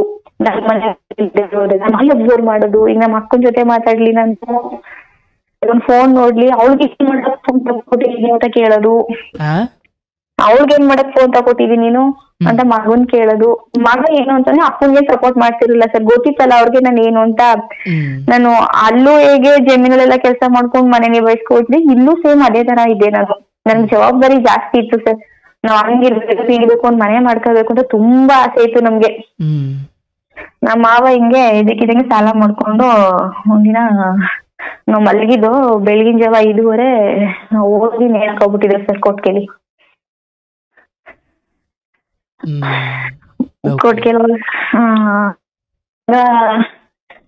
ಎಲ್ಲ ಊರಲ್ಲಿ ಹೆಂಗಾಯ್ತು ಅಂದ್ರೆ, ಸೊಸೆ ಯಾವನ್ನೋ ಮಡಿಕೊಂಡಿದ್ಲಂತೆ. ಅದಕ್ಕೆ ಅವ್ರ ಮಾವ ನೋಡಕ್ಕಾಗ್ದೆ ಈ ತರ ಮಾಡ್ಕೋಗ್ಬಿಟ್ಟ ಅಂತ ಊರಲ್ಲೆಲ್ಲ ಪಬ್ಲಿಕ್. ಬಟ್ ಅಂದ್ರೆ ಅವತ್ತು ನೀವು ರೂಮಲ್ಲಿ ಒಬ್ಬರೇ ಇದ್ದಾಗ ಏನಂಗಾಯ್ತು ಗಂಡನಿಗೆ ಹೇಳಿದ್ರಿ, ಅದು ನಿಮ್ಮ ಮನೆ ಒಳಗಡೆನೆ ಉಳ್ಕೊಳುತ್ತೆ ಅಥವಾ ಊರ್ನವ್ರಿಗೆಲ್ಲ ಗೊತ್ತಾಯ್ತಾ?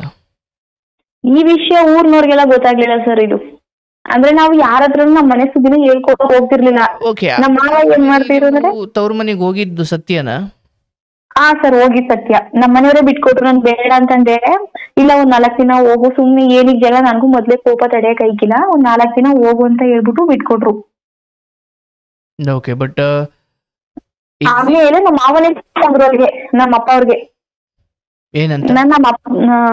ನಿಮ್ಮ ಮಕ್ಕಳು ಬಂದ್ಬಿಟ್ಟು ಹೇಳ್ತಾನೆ. ನಮ್ಮ ಅಪ್ಪ ಅವ್ರ ಹತ್ರನು ಈ ವಿಷಯನ ಹಂಚ್ಕೊಂಡು ಎಲ್ಲಿ ನೋವು ಅವ್ರು ಬೇಜಾರ್ ಮಾಡ್ಕೋತಾರೆ ಅನ್ಬಿಟ್ಟು ನಾನು ಅವ್ರ ಹತ್ರನು ಹೇಳ್ಕೊಳ್ಳಿಲ್ಲ.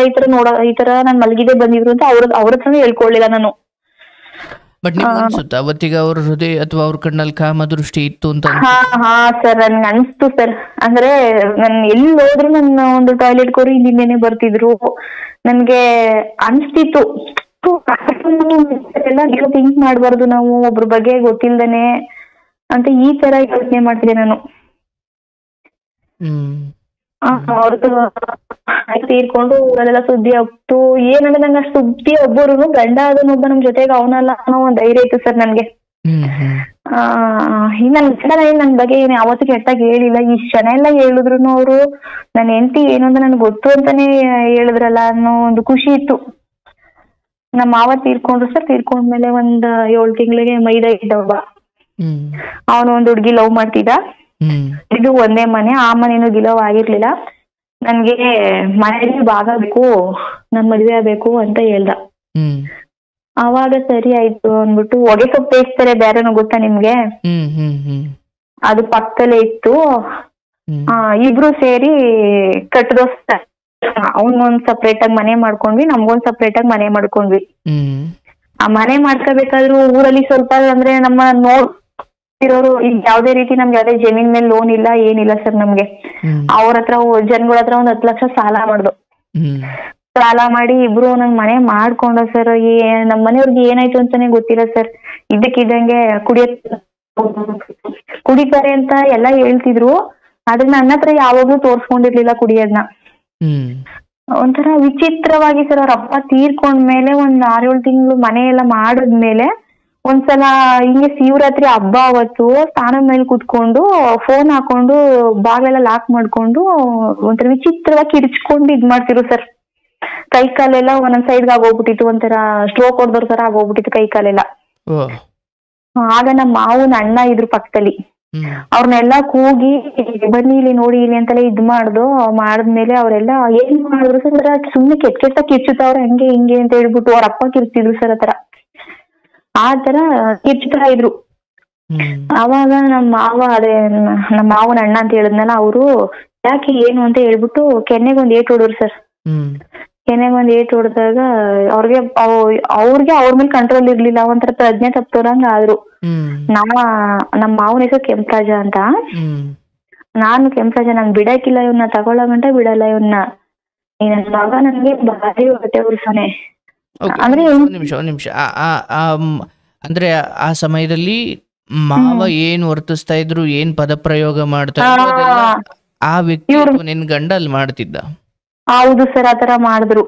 ಬಟ್ ಕೆನ್ನೆಗೆ ಹೊಡೆದಾದ ಮೇಲೆ ಏನದು ಪ್ರತೀಕಾರದ ಮಾತು ಬಂತಲ್ಲ, ಏನದು? ಸರ್ ಬಂತು, ನಾನ್ ಬಿಡಲ್ಲ ಇವನ್ನ, ತಗೊಳ್ತೀನಿ ಇವನ್ನ, ಏನೇ ಮಾಡಿದ್ರು ಬಿಡಲ್ಲ ಇವನ್ನ ಅಂತ ಭಾರಿ ಆಟ ಮಾಡ್ತಿದ್ರು. ಯಾಕೆ ಅಂತ ಕೇಳ್ದಾಗ ಏನ್ ಹೇಳುದು? ಯಾಕೆ ಅಂತಂದ್ರೆ ನನಗ್ ಭಾರಿ ಹೊಟ್ಟೆ ಉರ್ಸನ. ಅಂದ್ರೆ ಸರ್ ಇವ್ರು ಯಾವತ್ತೂ ನನಗೆ ಸಪೋರ್ಟ್ ಮಾತಾಡ್ತಿದ್ರು, ಅಂದ್ರೆ ಸಪೋರ್ಟಿವ್ ಮಾತಾಡ್ತಿರೋ ಅನ್ನೋಕ್ಕಿಂತ ನ್ಯಾಯ ಇರೋ ಕಡೆ ಮಾತಾಡ್ತಿದ್ರು. ಇವ್ರು ನಮ್ಮ ಮಾವನ್ ಸಿಕ್ಕಾಪಟ್ಟೆ ಹೊಟ್ಟೆ ಉರ್ಸ್ಬಿಟ್ರು ಸರ್ ನನ್ನ. ಒಂಥರ ಎಲ್ಲೂ ಹೋಗಕ್ ಬಿಡ್ತಿರ್ಲಿಲ್ಲ, ಎಲ್ಲೂ ಬರಕ್ ಬಿಡ್ತಿರ್ಲಿಲ್ಲ, ಬೇಜಾನ್ ಹೊಟ್ಟೆ ಉರ್ಸ್ತಿದ್ರಲ್ಲ. ಇವ್ರು ನಮ್ಮ ಮನೆಯವರು ಅದನ್ನ ಇದ್ ಮಾಡ್ತಿದ್ರು. ಅಂದ್ರೆ ಹೆಂಡತಿ ಬಂದ್ಮೇಲೆ ಹೆಂಡತಿ ಹೇಳ್ದಂಗ್ ಕೇಳ್ತಾನೆ ಅಂತ ಹೇಳ್ಬಿಟ್ಟು ನಮ್ಮ ಮಾವ ನಮ್ಮ ಮನೆಯವ್ರ ಮೇಲೆ ಸಿಕ್ಕಾಪಟ್ಟೆ ದ್ವೇಷ ಮಾಡಿಕ. ಹಂಗಾಯ್ತು ಸರ್. ಹಂಗಾದ್ಮೇಲೆ ಇವ್ರು ಒಂಥರ ಹೆಂಗೆ ಅಂದ್ರೆ ಸರ್, ನಮ್ಮ ಮನೆಯವರು ಭಾರಿ ಒಳ್ಳೆಯವರು ಸರ್. ಅವರು ಬಾಳ್ತನದಲ್ಲೆಲ್ಲ ಎಲ್ಲ ಚೆನ್ನಾಗ್ ಮಾಡ್ತವ್ರೆ. ಒಂಥರ ಅವ್ರ ಮೇಲೆ ಕಂಟ್ರೋಲ್ ಇರ್ತಿರ್ಲಿಲ್ಲ ಒಂದೊಂದ್ಸಲ. ನಾವು ಬೇರೆ ಸಿಕ್ಕಾಪಟ್ಟೆ ಸಾಲ ಬೇರೆ ಮಾಡ್ಕೊಬಿಟ್ವಿ. ಅಂದ್ರೆ ಚೆನ್ನಾಗ್ ಕೆಲ್ಸನೂ ಮಾಡ್ಕೊ ಹೋಯ್ತಿದ್ರು, ಹೊಲ್ದಲ್ಲೆಲ್ಲ ಚೆನ್ನಾಗ್ ಕೆಲ್ಸ ಮಾಡ್ತಿದ್ರು. ಇದ್ದಕ್ಕಿದ್ದಂಗೆ ನಮ್ಮ ಎರಡನೇ ಮಗು ಆಯ್ತು ಸರ್. ಎರಡನೇ ಮಗು ಆದ್ಮೇಲೆ ಹೆಣ್ಣು ಮಗು ಅದು. ಆ ಮಗು ಮೂಲ ನಕ್ಷತ್ರದಲ್ಲಿ ಹುಟ್ಟುತ್ತೆ ಅಂತ ಹೇಳಿದ್ರು. ಮೂಲ ನಕ್ಷತ್ರದಲ್ಲಿ ಹುಟ್ಟಿರೋ ಮಗು ತಂದೆಗೆ ಮರಣ ಇದೆ ಅಂತ ಹೇಳ್ಬಿಟ್ಟು ಹೇಳಿದ್ರು ಸರ್. ಸರ್ ನಾನು ಶಾಸ್ತ್ರಗಳ ನಂಬಲ್ಲ ನಾನ್ ಜಾಸ್ತಿ, ದೇವ್ರ ಮೇಲೆ ಈಗ ನಂಬಿಕೆ ನಿಮ್ಮ ಎರಡನೇ ಮಗು ಮೂಲ ನಕ್ಷತ್ರದಲ್ಲಿ ಹುಟ್ಟುತ್ತೆ, ಮತ್ತೆ ಅದು ಜನನವಾದ್ರೆ ತಂದೆಗೆ ಕಂಟಕ ಅಂತ. ಆದ್ಮೇಲೆ ಹೇಳಿದ್ರು ಸರ್, ಆದ್ರೆ ಜ್ಯೋತಿಷಿ ಕೇಳಕ್ ಹೋಗ್ತೀವಲ್ಲ ಯಾವ ಗಳಿಗೆ ಹುಟ್ಟೈತೆ ಅಂತ. ಓಕೆ, ಅಂದ್ರೆ ಅದರ ಜಾತಕ ಬರ್ಸಕ್ ಹೋದಾಗ ಆಗಿರೋದು. ಅವಾಗ ಹೇಳಿದ್ರು ಸರ್, ಅವರು ತಂದೆ ತೊಂದ್ರೆ ಇದೆ ಅಂತ ಹೇಳಿದ್ರು ಅಷ್ಟೇನೆ, ಮಾಡಿಸ್ಕೊಳ್ಳಿ ಅಂತ ಹೇಳಿದ್ರು. ನಾವ್ ಆಯ್ತು ಅಂದ್ಬಿಟ್ಟು ಒಂದು ಶಾಂತಿ ಹೋಮ ಎಲ್ಲಾ ಮಾಡ್ಸಿದ್ರು. ನಮ್ಮನೆಯವರು ಒಂಥರ ಕುಡಿದ್ಬಿಟ್ಟು ಸರ್ ವಿಚಿತ್ರವಾಗಿ ಆಡ್ತಿದ್ರು. ಅವ್ರು ಕುಡಿತೀವಿ ಅಂತ ನೀವ್ ಎಷ್ಟೇ ಕೇಳಿದ್ರು ಅಂದ್ರೆ ನಾನ್ ಕುಡ್ದೀವಿ ಅಂತ ಒಂದ್ಸಲನೂ ಒಪ್ಕೊಳ್ಳಿಲ್ಲ ಸರ್, ಕೊನೆಗೂನು ಒಪ್ಕೊಳ್ಳಿಲ್ಲ ಅವರು. ನಾನ್ ಕುಡ್ದೀವ್ನಿ ಅಂತ ಎಲ್ಲೂ ಒಪ್ಕೊಳ್ಳಿಲ್ಲ. ನಾನ್ ಕುಡ್ದಿಲ್ಲ ಅಂತ ನೀವು ವಾದ ಮಾಡೋರು, ಸಿಕ್ಕಿದ್ರಲ್ಲೇ ಹೊಡೆದ್ ಬಿಡ್ತಿದ್ರು. ಅವ್ರಿಗೆ ಕಾಲ ಬಿದ್ಬಿಡ್ತಿದ್ರು. ಗೊತ್ತಾಗಿಲ್ಲ, ನಾನ್ ಕೋಪದಲ್ಲಿ ಏನೋ ಮಾಡ್ಬಿಟ್ಟೆ, ನಂಗೆ ಕ್ಷಮಿಸ್ಬೋದು, ನಿಮ್ಗೇನ್ ಯಾರಿದ್ದಾರು ಈ ತರ ಇದು ಮಾಡಿದ್ರು ಸರ್. ಇಲ್ಲೇ ಬಾಣ್ತನ ಮಾಡಿಸ್ಕೊಂಡೆ ನಮ್ಮಮ್ಮ ಬಂದಿತ್ತು. ಇವ್ರು ಈ ತರ ಆದ್ಮೇಲೆಲ್ಲ ಈ ಹಾಕೋ ಒಂಥರ ಇವ್ರೆಲ್ಲ ಒಂಥರ ವಿಚಿತ್ರವಾಗಿ ಆಡ್ತಿರಲ್ಲ. ನನ್ನ ಮನೆ ಹತ್ರನು ನಮ್ಮ ಅಪ್ಪ ಅಮ್ಮನ ಹತ್ರನು ಏನು ಹೇಳ್ಕೊಳ್ಳಿಲ್ಲ ಸರ್. ಅವರು ಎಲ್ಲ ಚೆನ್ನಾಗ್ ಅವ್ರೆ, ಹೆಂಗೋ ಇವಾಗ್ಲಾದ್ರು ಚೆನ್ನಾಗ್ ಅವ್ರೆ ಗಂಡ ಹೆಂಡ್ತಿರು ಅಂತ ಅವರು ಅನ್ಕೊಂಡಿದ್ರು. ಚೆನ್ನಾಗಿ ಇದ್ವಿ ಸರ್ ನಾವು. ಆದ್ರೆ ಇವ್ರು ಒಂಥರ ವಿಚಿತ್ರ ನಡವಳಿಕೆ, ಕುಡ್ದಾಗ ಹೆಂಗ್ ಆಡ್ತೀನಿ ಅಂದ್ರೆ, ನಾನು ಕುಡ್ದಿದ್ದೀರ ನೀವು ಅಂತ ಕೇಳಿದ್ರೆ ನನ್ ಯಾರು ಹೇಳ್ದ್ರು ನಿಂಗೆ ನಾನು ಕುಡ್ದಿಲ್ಲ ಅಂತ, ಅದಕ್ಕೂನು ಸಿಕ್ಕಿದ್ರಲ್ಲೇ ಹೊಡೆದಾಕ್ಬಿಡೋದು. ಸಿಕ್ಕಾಪಟ್ಟೆ ಕೋಪ ಸರ್. ಒಬ್ಬ ವ್ಯಕ್ತಿಗೆ ಅಷ್ಟು ಕೋಪ ಇರ್ತದೆ ನಿಜವಾಗ್ಲೂ ಗೊತ್ತಿರ್ಲಿಲ್ಲ ನಮ್ಗೆ. ಅಂದ್ರೆ ಆ ಸಮಯದಲ್ಲಿ ಈಗ ಎರಡು ವ್ಯತ್ಯಾಸ ತಗೊಳ್ಳೋಣ. ಒಂದು ಕುಡುಕನ ರೀತಿ ಆಡ್ತಿದ್ರು, ಅಥವಾ ಯಾವುದೋ ಬೇರೆ ಆತ್ಮ ಸೇರಿದೆ ಅನ್ನೋ ರೀತಿಯಲ್ಲಿ ಆಡ್ತಿದ್ರು? ಬೇರೆ ಆತ್ಮ ಸೇರಿದೆ ಅನ್ನೋ ರೀತಿನೇ ಆಡ್ತಿದ್ರು. ಅಂದ್ರೆ ಇಲ್ಲೆಲ್ಲ ಇವ್ರ ತಮ್ಮನ ಅಂದ್ರೆ ನಮ್ಮ ಮೈದ ಏನಂತಿದ, ಇವ್ನ್ ಕುಡ್ದ್ಬಿಟ್ಟು ಹಿಂಗ್ ಆಡ್ತಾವನೆ, ಇವನು ಯಾವ ಪಿಸಾಚಿ ಹಂಗೆ ನಾಟಕ ಅಂತ ಹೇಳ್ತಿದ. ನಾನು ಇವತ್ತಿನ ಜನರೇಷನ್ ಅಲ್ಲಿ ಥಿಂಕ್ ಮಾಡ್ಬೇಕಂದ್ರೆ ಅದೇ ತರ ತಿನ್ಸ್ತೇವೆ, ಕುಡ್ದವ್ರಲ್ಲ ಅದಕ್ಕೆ ಈ ತರ ಆಡ್ತಾವ್ರೆ ಇವ್ರು. ನಾನು ಹಿಂಗ್ ಅನ್ಕೊಂಡೆ ಸರ್ ನಾನು. ಆದ್ರೆ ಒಂದೊಂದ್ಸಲ ಬರ್ತಾನೆ, ಒಂದೊಂದ್ಸಲ ಪಿಟ್ಸ್ ಬಂದವ್ರ ತರ ಬಿದೋಯ್ತಾರಲ್ಲ ಸರ್, ಆ ತರ ರೋಡಲ್ಲಿ ಕೈ ಒಂದ್ ಕಡೆ ಕಾಲ ಒಂದ್ ಕಡೆ ಅಲ್ಲೆಲ್ಲ ಕಚ್ಕೊಂಡ್ ಬಿದೋಗ್ಬಿಟ್ರು. ಅವಾಗ್ಲೂನು ಎಲ್ಲ ಕರ್ಕೊಂಡ್ಬಂದು ಆಸ್ಪತ್ರೆಗೆಲ್ಲ ಕರ್ಕೊಂಡೋದ್ರು. ಆವಾಗ್ಲೂನು ಇವ್ರ ತಮ್ಮ ಹಂಗೆ ಅಂದ, ಇವ್ನ್ಗೆ ಯಾವ್ದು ದೇವ ಹಿಡ್ದಿಲ್ಲ, ಇಲ್ಲ ಕುಡ್ದ್ಬಿಟ್ಟು ಈ ತರ ಆಡ್ತಾವ್ನ ಇವನು, ಎಂತದು ಆಗಿಲ್ಲ ಅಂತ ಹೇಳ್ದ. ನನ್ ಚಿಕ್ಕಪ್ಪನ್ ಮಗ ಒಬ್ಬ ಕುಡ್ದಾಗ ಹತ್ರ ಪಿಡ್ಸ್ ಬಂದಾಗ ಬಿದೋಯ್ತಿದ. ನಾನು ಅದೇ ತರ ಇರ್ಬೋದೇನೋ, ಕುಡ್ದ್ಬಿಟ್ಟು ಎಲ್ಲೋ ಈ ತರ ಬಿದೋಯ್ತವ್ರೆ ಅಂತ ನಾನು ಅನ್ಕೊಂಡೆ. ಅಂದ್ರೆ ಕುಡಿತ ಅನ್ನೋದು ಅಲ್ಲಿವರೆಗೂ ಗುಪ್ತವಾಗಿದ್ದು ಆಮೇಲೆ ಅದು ಹೊರಗಡೆ ಬರ್ಲಿಕ್ಕೆ ಶುರುವಾಯ್ತು. ಅಂದ್ರೆ ನಮ್ಮ ಕೊನೆಗೂ ಹೊರಗಡೆ ಬರ್ಲಿಕ್ಕೆ ನಮ್ಮ ಹತ್ರ ತೋರ್ಸ್ಕೊಡ್ಲೇ ಇಲ್ಲ, ಅವ್ರು ಕುಡ್ದೀವಿ ಅಂತ ಒಪ್ಕೊಡ್ಲೇ ಇಲ್ಲ. ಬೇರೆ ಕಾರಣ ಕೊಟ್ಟಿದ್ರಿ ಏನಂತ? ಏನ್ ಸರ್? ಇದೇನೋ ಬೇರೆ ಅಂತ ನೀವ್ ಅಂದ್ಕೊಂಡಿದ್ರಿ? ಬೇರೆ ಅಂತ ನಾವ್ ಅನ್ಕೊಂಡಿದ್ದು. ಇವ್ರು ಯಾವಾಗ ಕುಡಿತವ್ರೆ ಅಂತ ಎಲ್ಲಾರ್ಗು ಪಬ್ಲಿಕ್ ಆಗಕ್ ಆಗ್ಬಿಡ್ತು. ಇವ್ರು ತಕೋಬರೋದು ಅಂಗಡಿ ಅಂತ ಎಲ್ಲ ಗೊತ್ತಾಗಕ್ ಆಗ್ಬಿಡ್ತು ಜಾಸ್ತಿ ಎಲ್ರಿಗೂನು. ಒಂಥರ ಅವ್ರ ಮೇಲೆ ಅವ್ರಿಗೆ ಕಂಟ್ರೋಲ್ ಇಲ್ದೇ ಇರೋ ತರ ಆಡ್ತಿದ್ರು. ಒಂದ್ ಗಾಜಿದ್ರುನು ನೀವ್ ಕುಡ್ದಿದ್ದೀರಾ ಅಂತ ನಾನ್ ಕೇಳಿದ್ರೆ ಒಂದ್ಸಲ ಕೇಳಿಕ್ಕೇನೆ ಕೈಯ ಎತ್ತಿ ಟಿವಿ ಹೊಡೆದ್ಬಿಟ್ರು. ಆ ಟಿವಿ ಗಾಜೆಲ್ಲ ಒಳಗಡೆ ಕೈಯಲ್ಲೆಲ್ಲ ಉಡ್ಕೊಂಡು ಒಂಥರ ಒರಟು ಮನುಷ್ಯನ್ ತರ. ಮನುಷ್ಯರು ಆದವ್ರು ಯಾರೋ ಸ್ಮೋಕ್ ತಡ್ಕೊಂಡು ಇರೋಕೆ ಆಗಲ್ಲ, ಕೈಯೆಲ್ಲ ಕೂದಿ ಪೀಲ್ ಆಗ್ಬಿಟ್ಟಿತ್ತು ಸರ್. ಆ ಪೀಲ್ ಆದ್ರೂನು ಅವರು ಒಂದ್ ಇಲ್ಲ ಸರ್, ಹಂಗೆ ಮೇಂಟೈನ್ ಮಾಡ್ಬಿಟ್ರು. ಒಂದ್ಸಲ ಈಗೇನೆ ಕೆಲ್ಸಕ್ ಬಂದವ್ರಿಗೆ ದುಡ್ಡು ಕೊಡ್ಬೇಕಿತ್ತು. ನನ್ ದುಡ್ಡೇನಾಯ್ತು ಅಂತೆಲ್ಲ ಕೇಳದ್ಕೆ ಇವ್ರು ಏನ್ ಮಾಡಿದ್ರು, ಹಂಗೆ ಸ್ವಲ್ಪ ಮನೇಲಿ ಮಾತುಕತೆ ನಡೀತು, ನನ್ ಮೇಲೆ ಕೈ ಮಾಡ್ಬಿಟ್ರು, ಹೊಡೆದ್ಬಿಟ್ರು ನನ್ಗೆ ಸಿಕ್ಕಾಪಟ್ಟೆ. ಒಂಥರ ಏನ್ ಮಾಡ್ತಾನೆ ಅನ್ನೋದೇ ಗೊತ್ತಾಗ್ತಾ ಇಲ್ಲ, ಹಂಗ ಆತರ ಹೊಡೆದ್ಬಿಟ್ರು ನನ್ಗೆ. ಹೊಡೆದ್ಬಿಟ್ಟು ನನ್ ತಮ್ಮ ಹೊಡೆದವ್ರೆ, ನನ್ಗೆ ಹೊಡೆದ್ಬಿಟ್ರು ಸರ್ ಒಂದಿನ. ಸಿಕ್ಕಾಪಟ್ಟೆ ಹೊಡೆದ್ಬಿಟ್ಟು ದುಡ್ಡಿನ ಬಗ್ಗೆ ಕೇಳಕ್ಕೆ, ನೀವು ಕುಡಿತಾ ಇದೀರಿ ಹಿಂಗೆ ಹಂಗೆ ಹಿಂಗೆ ಅಂತ ನಾನು ತುಂಬಾ ಕೇಳ್ಕೊಂಡೆ. ಸುಮಾರು ಸಲ, ಎಷ್ಟೋ ಸಲ ಮನೇಲಿ ಮಾತಾಡಿದ್ರೆ ಸರಿಯಾಗಲ್ಲ ಅಂತ ಒಂದತ್ರ ಎಲ್ಲ ಕೇಳಿದೀನಿ, ನೀವು ಕುಡಿತಾ ಇದೀರಾ, ಬೇಡಿ ಕುಡಿಬೇಡಿ ಅಂತ ಎಲ್ಲ ಕೇಳಿದ್ರು ಅಲ್ಲೂ ಬಾಯ್ ಬಿಡ್ಲಿಲ್ಲ ಸರ್. ಅವ್ರು ಎಲ್ಲೂ ಬಾಯ್ ಬಿಡ್ಲಿಲ್ಲ, ನಾನು ಕುಡಿತಾ ಇದೀನಿ ಅಂತಾನೆ ಬಾಯ್ ಬಿಡ್ಲಿಲ್ಲ. ಅವಾಗ ಹೊಡೆದ್ಬಿಟ್ರು. ನನ್ ತಮ್ಮಂಗ್ ಫೋನ್ ಮಾಡ್ಬಿಟ್ಟು, ಇವಾಗ ನೀನ್ ಬರ್ಲೇಬೇಕು, ನಿಮ್ ಅಕ್ಕ ಇಲ್ಲಾಂದ್ರೆ ನೀನ್ ಬರ್ಲಿಲ್ಲ ಅಂದ್ರೆ ನಿಮ್ ಅಕ್ಕನ್ ಸಾಯಿಸ್ತೀನಿ ಅಂತೆಲ್ಲ ಹೇಳಿದ್ರಂತೆ ನನ್ ತಮ್ಮಂಗ್ ಫೋನ್ ಮಾಡ್ಬಿಟ್ಟು. ಆವಾಗ ನೈಟು ಸಂಜೆ ಒಂದ್ 6 ಗಂಟೆಗೆ ನಾನ್ ಪುನಃ ಎದ್ದಿ ಹಸುಗಳೆಲ್ಲ ಕಟ್ಟಾಕ್ಬಿಟ್ಟು ಸರ್, ಇವ್ರೇ ಹಾಲ್ ಕರ್ಕೊಂಡ್ ಡೈರಿಗೆ ತಗೊಂಡೋದ್ರು ಹಾಲ್ನ. ಅಷ್ಟೊತ್ತಿಗೆ ನಮ್ಮ ಅಕ್ಕ ಬಂದಿದ್ರು.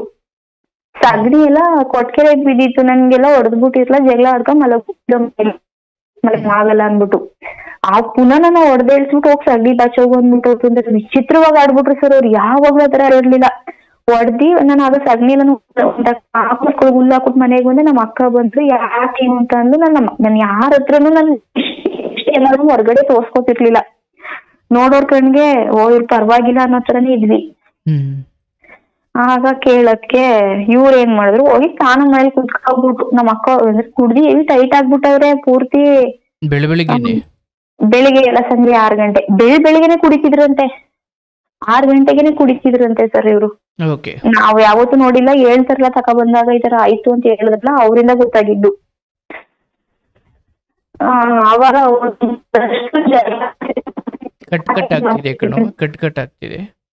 ಅದೇ ಸರ್, ನೀವ್ ಕುಡ್ದಿದ್ದೀರಾ, ಯಾಕೆ ಹಿಂಗ್ ಮಾಡ್ತಾ ಇದೀರಾ ಅಂತ ನನ್ ತಮ್ಮ ಕೇಳಿದ್ರೆ, ಯಾವತ್ತು ನನ್ ತಮ್ಮನ ಮೇಲೆ ಅವ್ರಿಗೂ ಒಂದ್ ಒಳ್ಳೆ ಅಭಿಪ್ರಾಯ ಇತ್ತು ಸರ್ ನಮ್ಮ ಮನೆಯವ್ರಿಗೆ.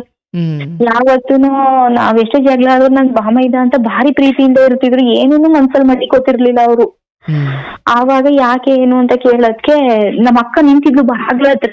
ಅವನೇ ಇವನು ಅಂತ ಹೇಳೋಣ ಅಂದ್ಬಿಟ್ಟು ತಳ್ಬಿಟ್ರು. ನಮ್ಮ ಅಕ್ಕನೇ ತಳ್ಬಿಟ್ರು ಸರ್ ಅವ್ರು. ಯಾವತ್ತೂ ಆತರ ಮಾಡ್ತಿರ್ಲಿಲ್ಲ. ತಳ್ಬಿಟ್ಟು ಹೊರಗಡೆ ಬಂದ್ ನಿಂತ್ಕೊಂಡು, ನನ್ ತಮ್ಮ ನೀವ್ ಕುಡ್ದಿದ್ದೀರಿ, ಯಾಕೆ ಹಿಂಗ್ ಆಡ್ತಿದೀರಿ, ಯಾಕೆ ಹಿಂಗ್ ಕುಡ್ದ್ಬಿಟ್ಟು ಹಿಂಗ್ ಆಡ್ತಿದೀರಿ, ಕೂತ್ಕೊಂಡು ಮಾತಾಡಕ್ ಆಯ್ತದೆ ಅಂತ ಅಂದ್ರು. ಇವ್ರ ಬೈಕ್ ತಗೊಂಡು ಹೋಗಕ್ಕೆ ಇರುವಷ್ಟೊತ್ತಲ್ಲಿ 9 ಗಂಟೆ ಆಗಿತ್ತು.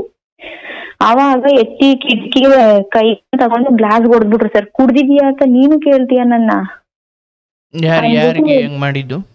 ನಮ್ಮನೆಯವ್ರು ಆತರ ಮಾಡ್ಬಿಟ್ರು ಸರ್. ನನ್ ತಮ್ಮ ಅಂದ, ನೀವ್ ಕುಡ್ದಿದ್ದೀರಿ, ಇವಾಗ ಏನ್ ಮಾತಾಡಿದ್ರು ವೇಸ್ಟ್, ಬೆಳಿಗ್ಗೆ ಮಾತಾಡಕ್ ಆಯ್ತದೆ ಬನ್ನಿ ಅಂತ ಅಂದ.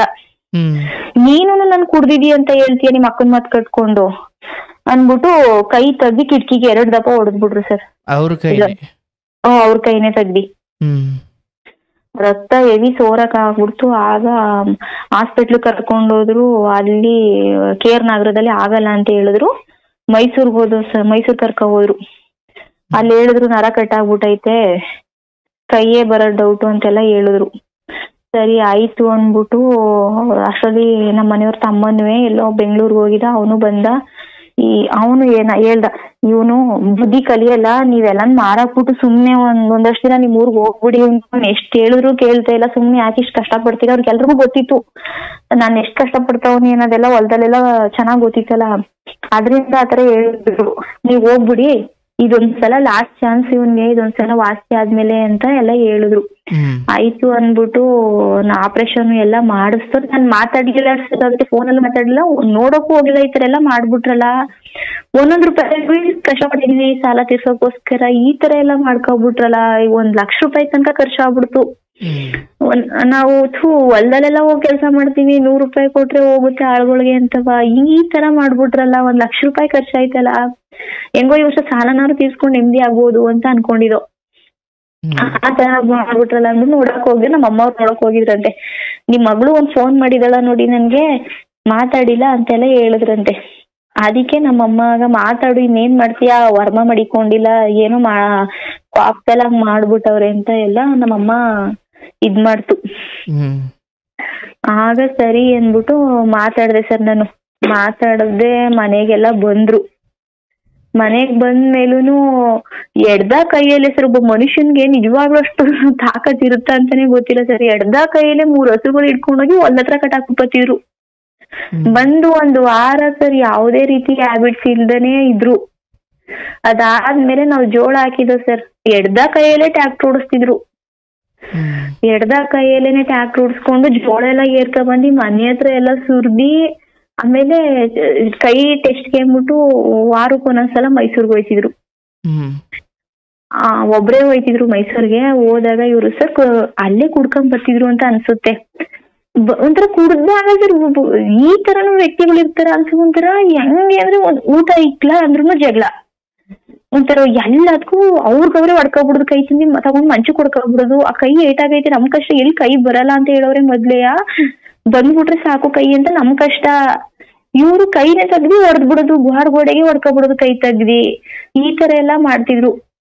ಜೋಳನ ಮೈಸೂರ್ ತಗೊಂಡ್ ಹೋಗ್ತೀನಿ ಅಂತ ಭಾರಿ ಆಟ ಮಾಡ್ತಿದ್ರು ಸರ್. ನಾವು ಇಲ್ಲ ಬೇಡಿ, ಮೈಸೂರಿಗೆಲ್ಲ ಬೇಡಿ ಜೋಳ, ಇಲ್ಲೇ ಕೊಟ್ಬಿಡಕಾಯ್ತದೆ, ಸುಮ್ನೆ ನಿಮ್ ಕೈ ಚೆನ್ನಾಗಿಲ್ಲ ಅಂತೆಲ್ಲ ಹೇಳ್ದೆ.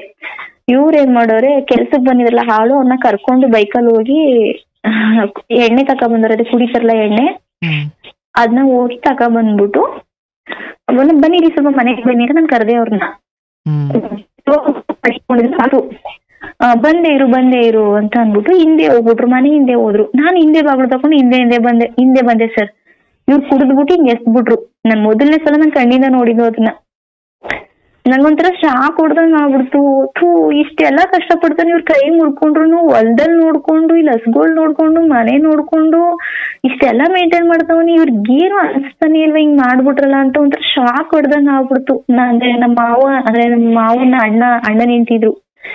ಆಂಟಿ ಜಗಳ ಆಡ್ಬೇಕಾದ್ರೆ ಹೇಳ್ತಿರಲ್ಲ, ಪ್ರತಿ ಸಲ ನೋಡ್ರಿ ಈ ತರ ಮಾಡಲ್ಲ, ಇದು ಸರಿನಾ, ಮೊದ್ಲೇ ಕೈ ಬರಲ್ಲ ಅಂತ ಹೇಳೋರೆ, ಇವ್ರು ಕುಡ್ದ್ಬಿಟ್ಟು ಎಸ್ತರು ಕಣಂಟಿ ಅಂದ್ರೆ ನನ್ ಕಾಲಿಗೆ ಬಿದ್ಬಿಟ್ರು ಸರ್. ಅವಾಗ ನಾನ್ ತಪ್ಪು ಮಾಡಿಲ್ಲ, ನಾನ್ ಕುಡ್ದಿಲ್ಲ ಅಂತಾನೆ, ನಾನ್ ಕಣ್ಣಾರೆ ನೋಡಿದೀನಿ, ನಾನ್ ತಪ್ಪು ಮಾಡಿಲ್ಲ, ನಾನ್ ಕುಡ್ದಿಲ್ಲ ಅಂದ್ಬಿಟ್ಟು ನನ್ ಕಾಲಿಗೆ ಬಿದ್ಬಿಟ್ರು. ಸರಿ ನೀವ್ ಏನಾರು ಮಾಡ್ಕ ಹಾಳ್ ಬಿದ್ದೋಗಿ, ನೀವ್ ಹೇಳಿ ಮತ್ ಕೇಳಲ್ಲ ಅಂತ ಹೇಳ್ಬಿಟ್ಟು ನಾನ್ ಬಂದ್ ಮನೆಗ್ಬಿಟ್ಟೆ. ಒಂದ್ ಅರ್ಧ ಗಂಟೆ ಬಿಟ್ಕೊಂಡು ಬಂದ್ರು ನನ್ನ ಎದುರ್ಸಕ್ಕೆ. ಎದಳು ಬಾ, ನಮ್ ಸಂಸಾರನೇ ಹಾಳೋಗೋದು, ನಾನ್ ಕುಡ್ದಿಲ್ಲ ಅಂತ ಹೇಳಿ ದೇವ್ರ ಮೇಲೆಲ್ಲಾ ಆಣೆ ಇಕ್ಕೋದು, ನನ್ ಮೇಲೆಲ್ಲಾ ಆಣೆ ಇಕ್ಕೋದು ಎಲ್ಲಾ ಮಾಡಿದ್ರು. ಸರಿ ಹೋಗಿ ನೀವು ನಾನು ಎದಳ್ತೀನಿ, ನಾನು ಏನಾರು ಮಾಡ್ಕೋತೀನಿ ನಿಮ್ಗೇನು ಅಂತ ಹೇಳ್ಬಿಟ್ಟು ಹಿಂಗ ಅಂದೆ. ಒಂದೆರಡೇಟ್ ಹೊಡೆದ್ರು. ಅವಾಗ ಎದಳಕ್ಕಿಲ್ವಾ ನೀನು ಅಂದ್ಬಿಟ್ಟು ಹೊಡೆಯೋದು, ಪೂರ್ಣವ ಬಂದ್ ನನ್ ಕಾಲಕ್ ಬೀಳೋದು. ತಪ್ಪಾಯ್ತು ಎದಳು ಹಿಂಗ್ ಮಾಡಕ್ಕಿಲ್ಲ ಅಂತ, ನಾನ್ ಕುಡ್ದಿಲ್ಲ ಅಂತಾನೆ ಹೇಳಿದ್ರು. ಹಲೋ, ಕುಡ್ದಿಲ್ಲ ಅಂತಾನೆ ಹೇಳಿದ್ರು ಸರ್. ಅಷ್ಟರಲ್ಲಿ ಇವ್ರ ತಮ್ಮ ಅವರೆಲ್ಲ ಬಂದ್ರು.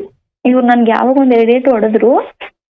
ಅವಾಗ ಅವ್ರ ತಮ್ಮ ಬಂದ್ಬಿಟ್ಟು, ಈ ಲೋಫರ್ ನನ್ ಮಗನ್ಗೆ ಎಷ್ಟ್ ಹೇಳಿದ್ರು ಬುದ್ಧಿ ಕಲಿಯಕ್ಕಿಲ್ಲ, ಇವನು ಕುಡ್ಕೊಂಡ್ ಸಾಯ್ತಾವನೆ, ಈ ಮನೇಲೆಲ್ಲ ನೀವು ಎಲ್ಲಾನು ಮಾರಾಕ್ಬಿಟ್ಟು ಸಾಲ ತೀರ್ಸ್ಬಿಟ್ಟು ಹೋಗಿ ಒಂದ್ ವಾರ ಎತ್ತಾಗ ಹೋಗಿ ಕಡ್ದಿ ನಿಮ್ ಊರ್ಗೆ, ಇವಂತವ ಆಗೋದಿಲ್ಲ ಬದ್ಕಕ್ಕೆ ಅಂತ ಹೇಳಿದ್ರು. ನಾನೇನು ಮಾತಾಡ್ಲಿಲ್ಲ ಆಗ್ಲೂನು. ಅವಾಗ ಏನಂದ್ರು ಇವ್ರು ನಮ್ಮನೆಯವ್ರು, ನನ್ ತಮ್ಮಂತ ಬುದ್ಧಿ ಹೇಳಿಸ್ಕೋಬೇಕಾ ನಾನು, ನನ್ ತಮ್ಮ ನನಗ್ ಬುದ್ಧಿ ಹೇಳಂಗದ, ನನ್ ಕುಡ್ದಿಲ್ಲ ಅಂದ್ರೆ ನಂಬಕಿಲ್ವ ಎಲ್ಲಾರುವೆ, ಅವಳ ಕಡಿಕೆ ಮಾತಾಡ್ತಿರಲ್ಲ ಎಲ್ಲವ ಅಂತ ಅಂದ್ರು. ಅದಾದ್ಮೇಲೆ ಟೈಮ್ ಆಗ್ಬಿಟ್ಟಿತ್ತು, ಆಲೆ 6 ಗಂಟೆ, ಹಸುಗಳೆಲ್ಲ ಹೊಲ್ದತ್ರ ಇದ್ದು. ನನ್ಗೆ ಅವ್ರ ಅಜ್ಜಿ ಹೋಗು ಹೊಸಗಳು ಇಟ್ಕೊಬರೋಗು, ನೀನು ಹಾಲ್ ಕರಿ ಹೋಗು ಅಂತ ಹೇಳ್ಬಿಟ್ಟು ಕಳ್ಸಿದ್ರು.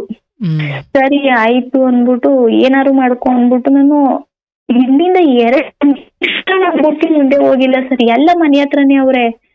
ಇವ್ರುವೆ ನಿನ್ ಬುದ್ಧಿ ಕಲಿಯಲ್ಲ ಅನ್ಬಿಟ್ಟು ಎಲ್ಲ ಆಚೆಗ್ ಬಂದವ್ರೆ. ಇವ್ರು ಬಾಗ್ಲ ಹಾಕೊಂಡು ಸರ್ ಒಳಗಡೆ ಹೋಗ್ಬಿಟ್ಟು, ಮಾಮೂಲಿ ಕಳೆನಾಶಕ ಇರುತ್ತೆ ಸರ್, ಶುಂಠಿಗೆಲ್ಲ ಹೊಡೆಕಂದಿರ್ತೀವಿ, ಅದ್ನ ಬಾಗ್ಲ ಹಾಕೊಂಡ್ ಕುಡ್ದ್ಬಿಟ್ಟವ್ರೆ ಸರ್.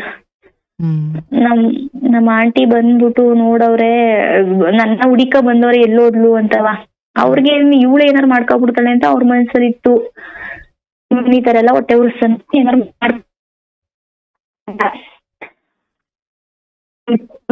ಹಿಂದೆ ರೂಮಿಗೆ ಕಟ್ ಆಗ್ತಿದೆ.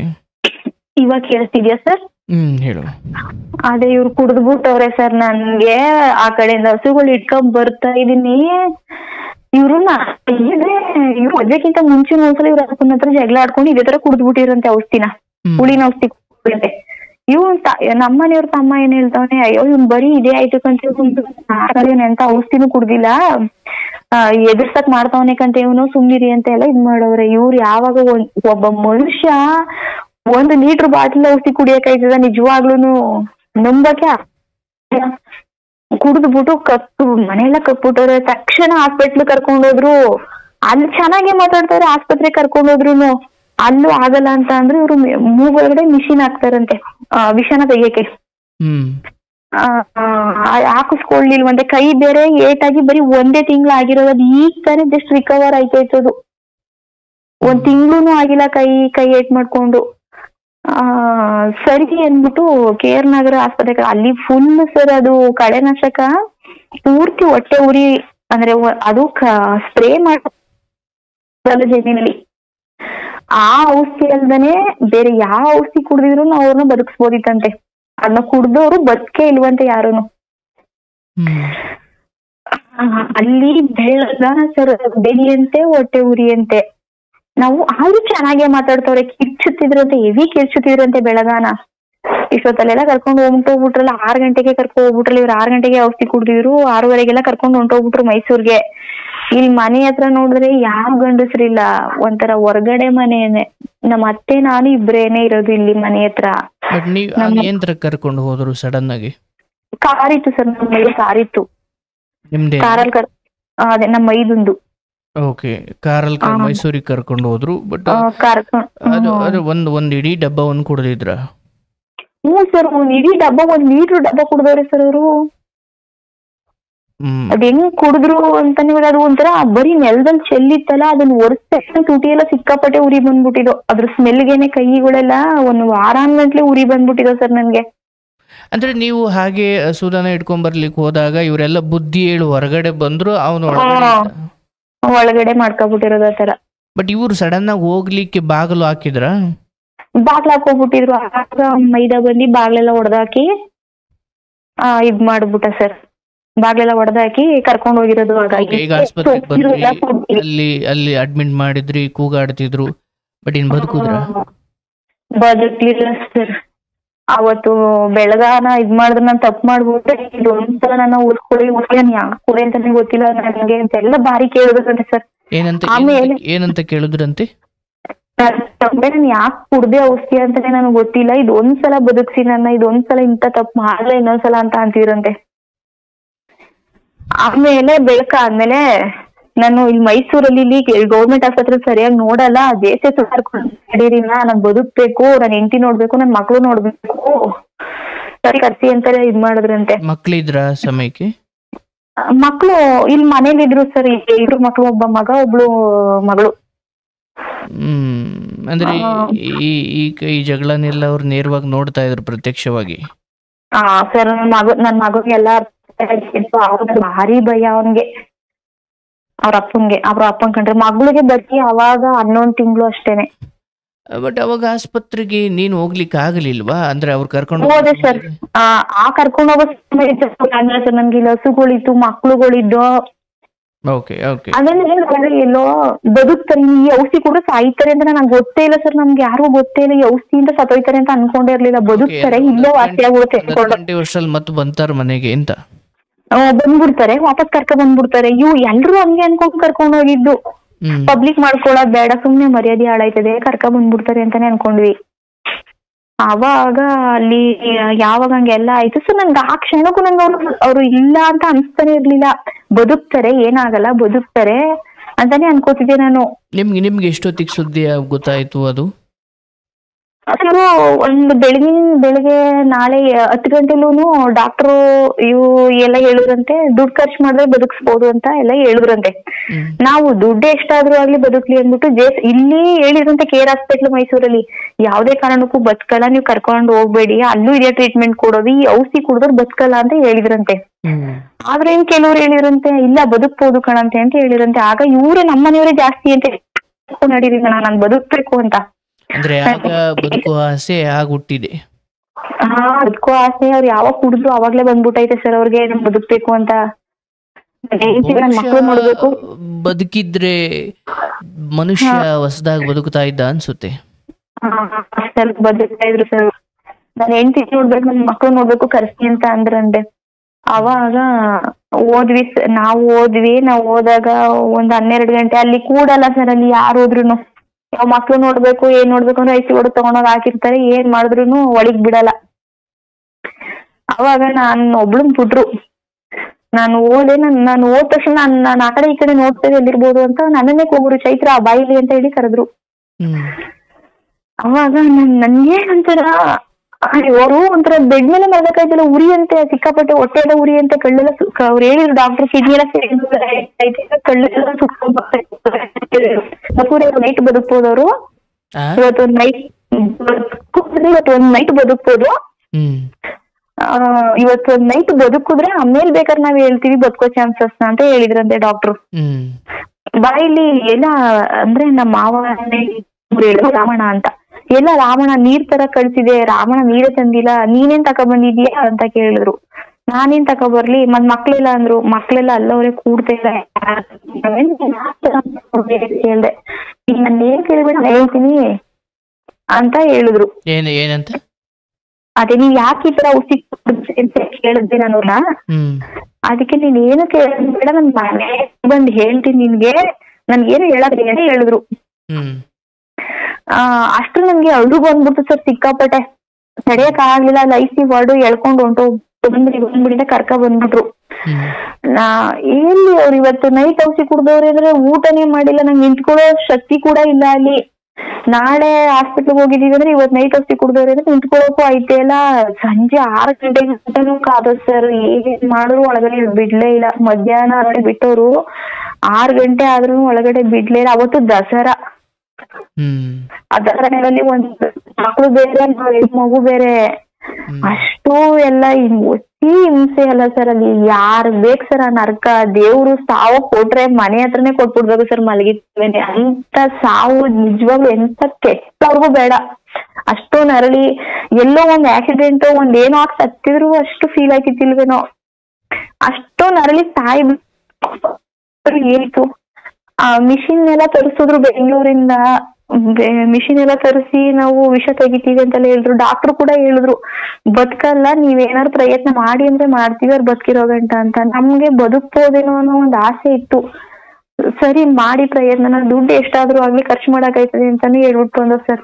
ನನ್ಗೆ ಆ ಕ್ಷಣಕ್ಕೂ ಅವ್ರು ಸಾಯ್ತಾರೆ ಅಂತಾನೆ ಅನ್ಸ್ಲಿಲ್ಲ ಸರ್ ಮನ್ಸ್ಗೆ. ಬದುಕ್ತಾರೆ ಇವ್ರಿಗೆ ಅಂದ್ರೆ ಚೆನ್ನಾಗೇ ಮಾತಾಡ್ತಿದ್ರು, ನಾರ್ಮಲ್ ಆಗಿ ನಾನು ಹೆಂಗ್ ಮಾತಾಡ್ತಾನೆ ಹಂಗೆ ಮಾತಾಡ್ತಿರು. ಬದುಕ್ತಾರೆ ಇವ್ರು ಅಂತಾನೆ ಅನ್ಕೊಂಡೆ ಸರ್ ನಾನು. ಇವ್ರು ಎಲ್ಲಾರ್ಗು ಗೊತ್ತಾಗೋಗಿತ್ತು ಆಲ್ರೆಡಿ ಇವ್ರು ಬದುಕಲ್ಲ ಅಂತ ಹೇಳ್ಬಿಟ್ಟು ಗೊತ್ತಾಗಿತ್ತು. ಔಷಧಿ ಕುಡ್ದವ್ರು ಮಾತಾಡ್ಬಾರ್ದಂತೆ, ಆತರ ಪ್ರಜ್ಞೆ ತಪ್ಸ್ಬೇಕಂತೆ. ಅಂದ್ರೆ ಡಾಕ್ಟರ್ ಹೇಳ್ಬಿಟ್ರು ಈ ಪಾಯ್ಸನ್ ತಗೊಂಡ್ರು ಬದುಕಿರೋ ಹಿಸ್ಟ್ರಿನೇ ಇಲ್ಲ ನಮ್ ಇಷ್ಟು ವರ್ಷ ಸರ್ವಿಸ್ ಅಲ್ಲಿ ಅಂತ ಹೇಳ್ಬಿಟ್ಟಿದ್ರು. ಆದ್ರೂ ನನ್ಗೇನೋ ಒಂದು ಬಂಡ್ ಧೈರ್ಯ ಅಂತಾರಲ್ಲ, ನಂಗೆ ಬದುಕ್ತಾರೆ ಅಂತಾನೆ ಅನ್ಸ್ತಿತ್ತು. ಅವತ್ ಹೆಂಗೋ ಮಾಡಿ ಒಂದ್ ವ್ಯಾನ್ ಗೇನ್ ಮಾಡಿ ಮನೆಗ್ ಬಂದ್ಬಿಟ್ರ ಎಲ್ಲವ. ನಮ್ಮ ಅಕ್ಕ, ನಮ್ಮ ಅಮ್ಮ, ನಮ್ಮ ಅಪ್ಪ ಎಲ್ಲಾರು ಮನೆಗ್ ಬಂದ್ಬಿಟ್ಟು ಆಲೆ ನಾವ್ ಮನೆಗ್ ಬರೋದ್ಕೆ 10 ಗಂಟೆ ಆಗೋಗ್ಬಿಟ್ಟಿದ್ರು. ಅಲ್ಲಿ ಯಾರಿದ್ರು? ಮೈದ ನಮ್ಮ ಮಾವ ಎಲ್ಲ ಅಲ್ಲಿದ್ರು. ಅವ್ರಿಗೆಲ್ಲ ಗೊತ್ತಾಗೋಗಿತ್ತು ಸರ್ ಬದುಕಲ್ಲ ಅಂತ. 12 ಗಂಟೆ ರಾತ್ರಿ ಒಂದ್ಸಲ ಹೋಗಿದ್ನಂತೆ ನಮ್ಮ ಇದನ್ ಫ್ರೆಂಡು. ಆಗ ಗುರು ನೀನು ಬಂದಿದ್ಯಾ ನಾನು ನೋಡಕ್ಕೆ ಅಂತ ನಮ್ಮ ಮನೆಯವ್ರು ಅಂದ್ರಂತೆ. ಅವಾಗ ಅವನು ಹೊರಗಡೆ ಬಂದು ಹೇಳುದ್ನಂತೆ, ಹೇ ಇದು ಗಟ್ಟಿ ಜೀವ ಕಣಂತೆ ಬಿಡ್ತಾರೆ ಇವ್ನು ಬದುಕಂತೆ ಅಂತ ಹೇಳಿದ್ರಂತೆ ನಮ್ಮ ಮನೆಯವ್ರಿಗೆ ಹೇಳಿದ್ನಂತೆ ಹಂಗಂತ. ಬದುಕ್ತಾನೆ ಕಣಂತೆ ಬಿಡು ಇವನು ಏನೂ ಆಗೋದಿಲ್ಲ ಕಣಂತೆ ಅಂತ. ಒಂಥರ ಹಂಗ ಅಂದಾಗ ಎಷ್ಟೋ ಮನ್ಸಿಗೆ ಧೈರ್ಯ ಸಿಕ್ತಂಗೆ ನಮ್ಗೆ. ಬದುಕ್ತಾನೆ ಅಂತ ಹೇಳ್ದಾಗ ನನ್ ಮನ್ಸು ನನ್ಗೆ ಯಾವಾಗ್ಲೂ ಅನ್ಸ್ಲೇ ಇಲ್ಲ ಇವ್ರು ನನ್ ಬಿಟ್ಟು ಹೋಯ್ತಾರೆ ಅಂತ ಅನಿಸ್ಲೇ ಇಲ್ಲ ಸರ್ ನನ್ಗೆ. ಬೆಳಗಿನ ಜಾವ 5:15 ಫೋನ್ ಮಾಡ್ಬಿಟ್ಟು ಆಂಟಿ ದಿಲೀಪು ಇಲ್ಲ ಅಂತ ಹೇಳ್ಬಿಟ್ಟ ನಮ್ಮ ಮೈದ. ಕ್ಷಣ ನಿಲ್ಸ್ಕೊಂಡ್ರೇನೆ ಒಂಥರ ಕಷ್ಟ ಆಯ್ತದೆ, ಹೇಳಕ್ ಆಗಲ್ಲ. ದಿಲೀಪ್ ಅಂದ್ರೆ ನಿಮ್ ಮನೆಯವರು? ಹಾ ಸರ್, ನಮ್ಮ ಮನೆಯವರು. ಸುಟ್ಬಿಡ್ತದೆ, ಸಿಕ್ಕಾಪಟ್ಟೆ ಕೋಪ ಇತ್ತು ಅವ್ರಿಗೆ. ಎಷ್ಟು ಕೋಪ ಇತ್ತು ಅಷ್ಟು ಪ್ರೀತಿನೇ ಇತ್ತು. ಯಾವತ್ತು ನಾವ್ ಎಷ್ಟೇ ಜಗಳ ಆಡಿದ್ರು ಯಾರಾದ್ರೂ ಬಿಟ್ಕೊಡ್ತಿರ್ಲಿಲ್ಲ. ನಾನು ಅಷ್ಟೇ ಯಾರಾದ್ರೂ ಬಿಟ್ಕೊಡ್ತಿರ್ಲಿಲ್ಲ ಅವ್ರ ಬಗ್ಗೆ. ಅವರು ಅಷ್ಟೇನೆ ನನ್ ಯಾವಾಗ ನನ್ನ ಹೆಂಡತಿ ಅಂತಾನೆ ಅಂತಿದ್ರು ಜಾಸ್ತಿ. ಸಾಯೋ ಟೈಮ್ ಬಂದಾಗ ಒಂಥರ ಅವ್ರ ವರ್ತನೆ ಕೆಟ್ಟದಾಗ ಹೋಗ್ಬಿಡ್ತು. ನಮ್ಮ ಪ್ರೀತಿನೇ ಇಲ್ದಂಗ ಆಗ್ಬಿಡ್ತು ಅವ್ರಿಗೆ. ನಮ್ಮ ಮಕ್ಳು ಅನ್ನೋ ಒಂದು ಜ್ಞಾನನೇ ಬರ್ತಿರ್ಲಿಲ್ಲ ಅವ್ರಿಗೆ. ನನ್ ಹೆಂಡತಿ ಇಷ್ಟು ಕಷ್ಟಪಡ್ತವಳೆ ಅಂತಾನೆ ಅನ್ಸ್ತಿರ್ಲಿಲ್ಲ ಅವ್ರಿಗೆ. ನೋಡಿದ್ರೆಲ್ಲ ಹೊಟ್ಟೆ ಹೊಡ್ಕೋತಿರು ನನ್ ನೋಡಿ. ಅಯ್ಯೋ ಹೊಲ್ದತ್ರದಿಂದ ಗಂಡನ್ ಕೈ ಮುರಿದೋದ್ರು ಹೊಲ್ದತ್ರದಿಂದ ದನಗಳಿಗೆ ಜೋಳ ಕಡಿ ಎತ್ಕೊಂಬತ್ತವಳೆ, ಒತ್ಕೊಬತ್ತವಳೆ, ಎಂತ ಹೆಂಡತಿ ಹಂಗೆ ಹಿಂಗೆ ಅಂತ ಎಲ್ಲಾ ಮಾತಾಡ್ತಿದ್ರು. ಇವ್ರು ಕೆಲ್ಸಕ್ ಬರೋದೇ ಹೇಳ್ಕೊಂಡವ್ರಿ. ನನ್ ಹೆಂಡತಿ ಯಪ್ಪ ಬಾಣ್ತನನೇ ಮಾಡಿಸ್ಕೊಳ್ಲಿಲ್ಲ, ನನ್ ಮಗಂದ್ರಲ್ಲೂ ಮಾಡಿಸ್ಕೊಳ್ಲಿಲ್ಲ, ನನ್ 2ನೇ ಮಗಳಲ್ಲೂ ಮಾಡಿಸ್ಕೊಳ್ಲಿಲ್ಲ. ನನ್ ಹೆಂಡತಿ ತುಂಬಾ ಕಷ್ಟ ಪಡ್ತವಳೆ ಅಂತ ಅವ್ರು ಊಟಿ ಕುಡಿಯೋ ದಿನನೂ ಆಳ್ಗಳ ಹತ್ರ ಎಲ್ಲ ಹೇಳ್ಕೊಂಡ್ ಬಂದವ್ರೆ. ನನ್ ಹೆಂಡತಿ ಸಿಕ್ಕಾಪಟ್ಟೆ ಕಷ್ಟ ಪಡ್ತವಳೆ ಅಂತ. ಆದ್ರೆ ಅಷ್ಟೊತ್ಕಂಗಾಯ್ತು ಸರ್. ಅಯ್ಯೋ ಸರ್, ಅದು ಏನಾದ್ರೂ ಆಗ್ಲಿ ಸರ್, ಅವ್ರು ಸತ್ತವ್ರೆ ಆ ನೋವೇ ಜಾಸ್ತಿ ಇರ್ತದ ನಮ್ಗೆ. ಈ ಸಂಪ್ರದಾಯಗಳು ಇರ್ತಾವಲ್ಲ, ಸೀರೆ ಉಡ್ಸೋದು, ಅರ್ಶಿನ ಕುಂಕುಮ ಇಕ್ಕೋದು, ಹೂ ಮಾಡ್ಸೋದು ಮಾಡ್ಲೇಬಾರ್ದು ಸರ್. ಅದನ್ನ ಒಬ್ಬ ಗಂಡ ಸತ್ತವ್ರಿಗೆ ಆತರ ಎಲ್ಲ ಮಾಡಕ್ಕೆ ಹೋಗ್ಬಾರ್ದು. ಅಯ್ಯಪ್ಪ, ಬಳೆಗಳ ಹೊಡಿತಾ ಇರ್ಬೇಕಾದ್ರೆ ಅವೆಲ್ಲ ಒಂಥರ ಇನ್ನು ಕಣ್ಣು ಕಟ್ಟದಂಗವೆ. ಏನು ಒಂಥರ ಹೇಳಕ್ಕೆ ಆಗೋದಿಲ್ಲ ಅದೆಲ್ಲಾನು. ಈ ಹೆಣ್ಮಕ್ಳು ಹುಟ್ಲೇಬಾರ್ದು ಅನ್ಸ್ಬಿಡ್ತದೆ ಅದೆಲ್ಲ ನೋಡ್ತಿದ್ರೆ ಸರ್ ಅದನ್ನ.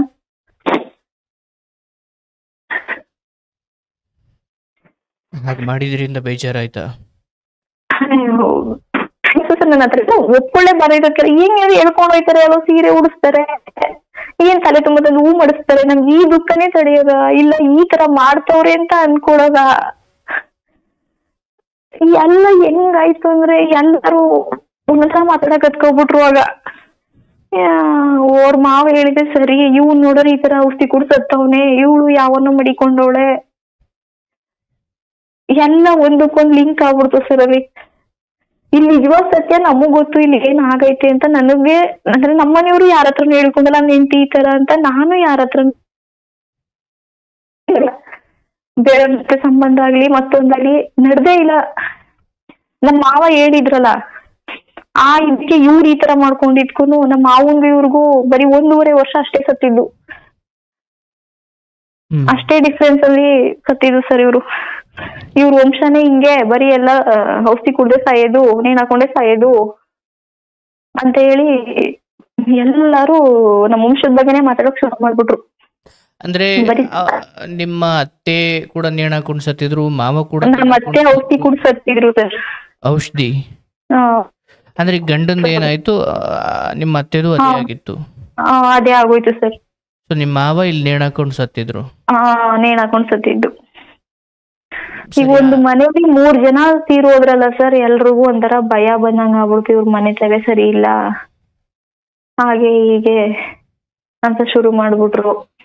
ಇನ್ನ ಇವ್ರ ಹಿಂಗ್ ಸಾಲ ಐತೆ, ಯಾವ ರೀತಿ ತೀರ್ಸೋದು ಏನ್ ಎಲ್ರೂ ಸಿಕ್ಕಾಪಟ್ಟೆ ಟಾರ್ಚರ್ ಕೊಡಕ್ ಹತ್ಕೊಬಿಟ್ರು ನನ್ಗು. ಅಂದ್ರೆ ಸಾಲ ಇಸ್ಕೋಬೇಕಾದ್ರೆ ಇಬ್ರು ಸೇರ್ ಸಾಲ ಇಸ್ಕೊಂಡಿದ್ವಿ.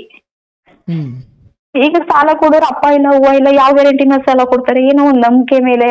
ಅಂದ್ರೆ ಒಳ್ಳೆ ಹೆಸರುನು ಇತ್ತು ಸರ್ ನಮ್ಗಳಿಗೆ, ಚೆನ್ನಾಗ್ ದುಡಿತಾರೆ, ಈ ವಯಸ್ಸಿಗೆ ಇಷ್ಟೆಲ್ಲಾ ಕಷ್ಟಪಟ್ಟವ್ರೆ, ಒಂದ್ ಮನೆ ಮಾಡ್ಕೊಂಡವ್ರೆ ಅನ್ನೋ ಒಂದ್ ಹೆಸರು ಕೂಡ ಇತ್ತು ನಮ್ಗೆ. ನಮ್ಮ ಮನೆ ಕೆಲ್ಸಕ್ಕೆ ಬರೋರೆ ನಮ್ಗೆ ಸುಮಾರು ಸಾಲ ಕೊಟ್ಟಿದ್ರು.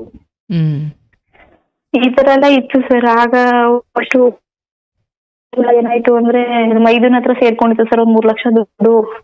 ಅವನು ಹಾಸ್ಪಿಟ್ಲಿಗೆಲ್ಲ ಕಟ್ಟದೆ ಸತ್ತಿದ್ಕೆಲ್ಲ ವಜಾ ಆಯ್ತು ಅಂತ ಅವನು ಅಂದ್ಬಿಟ್ನ.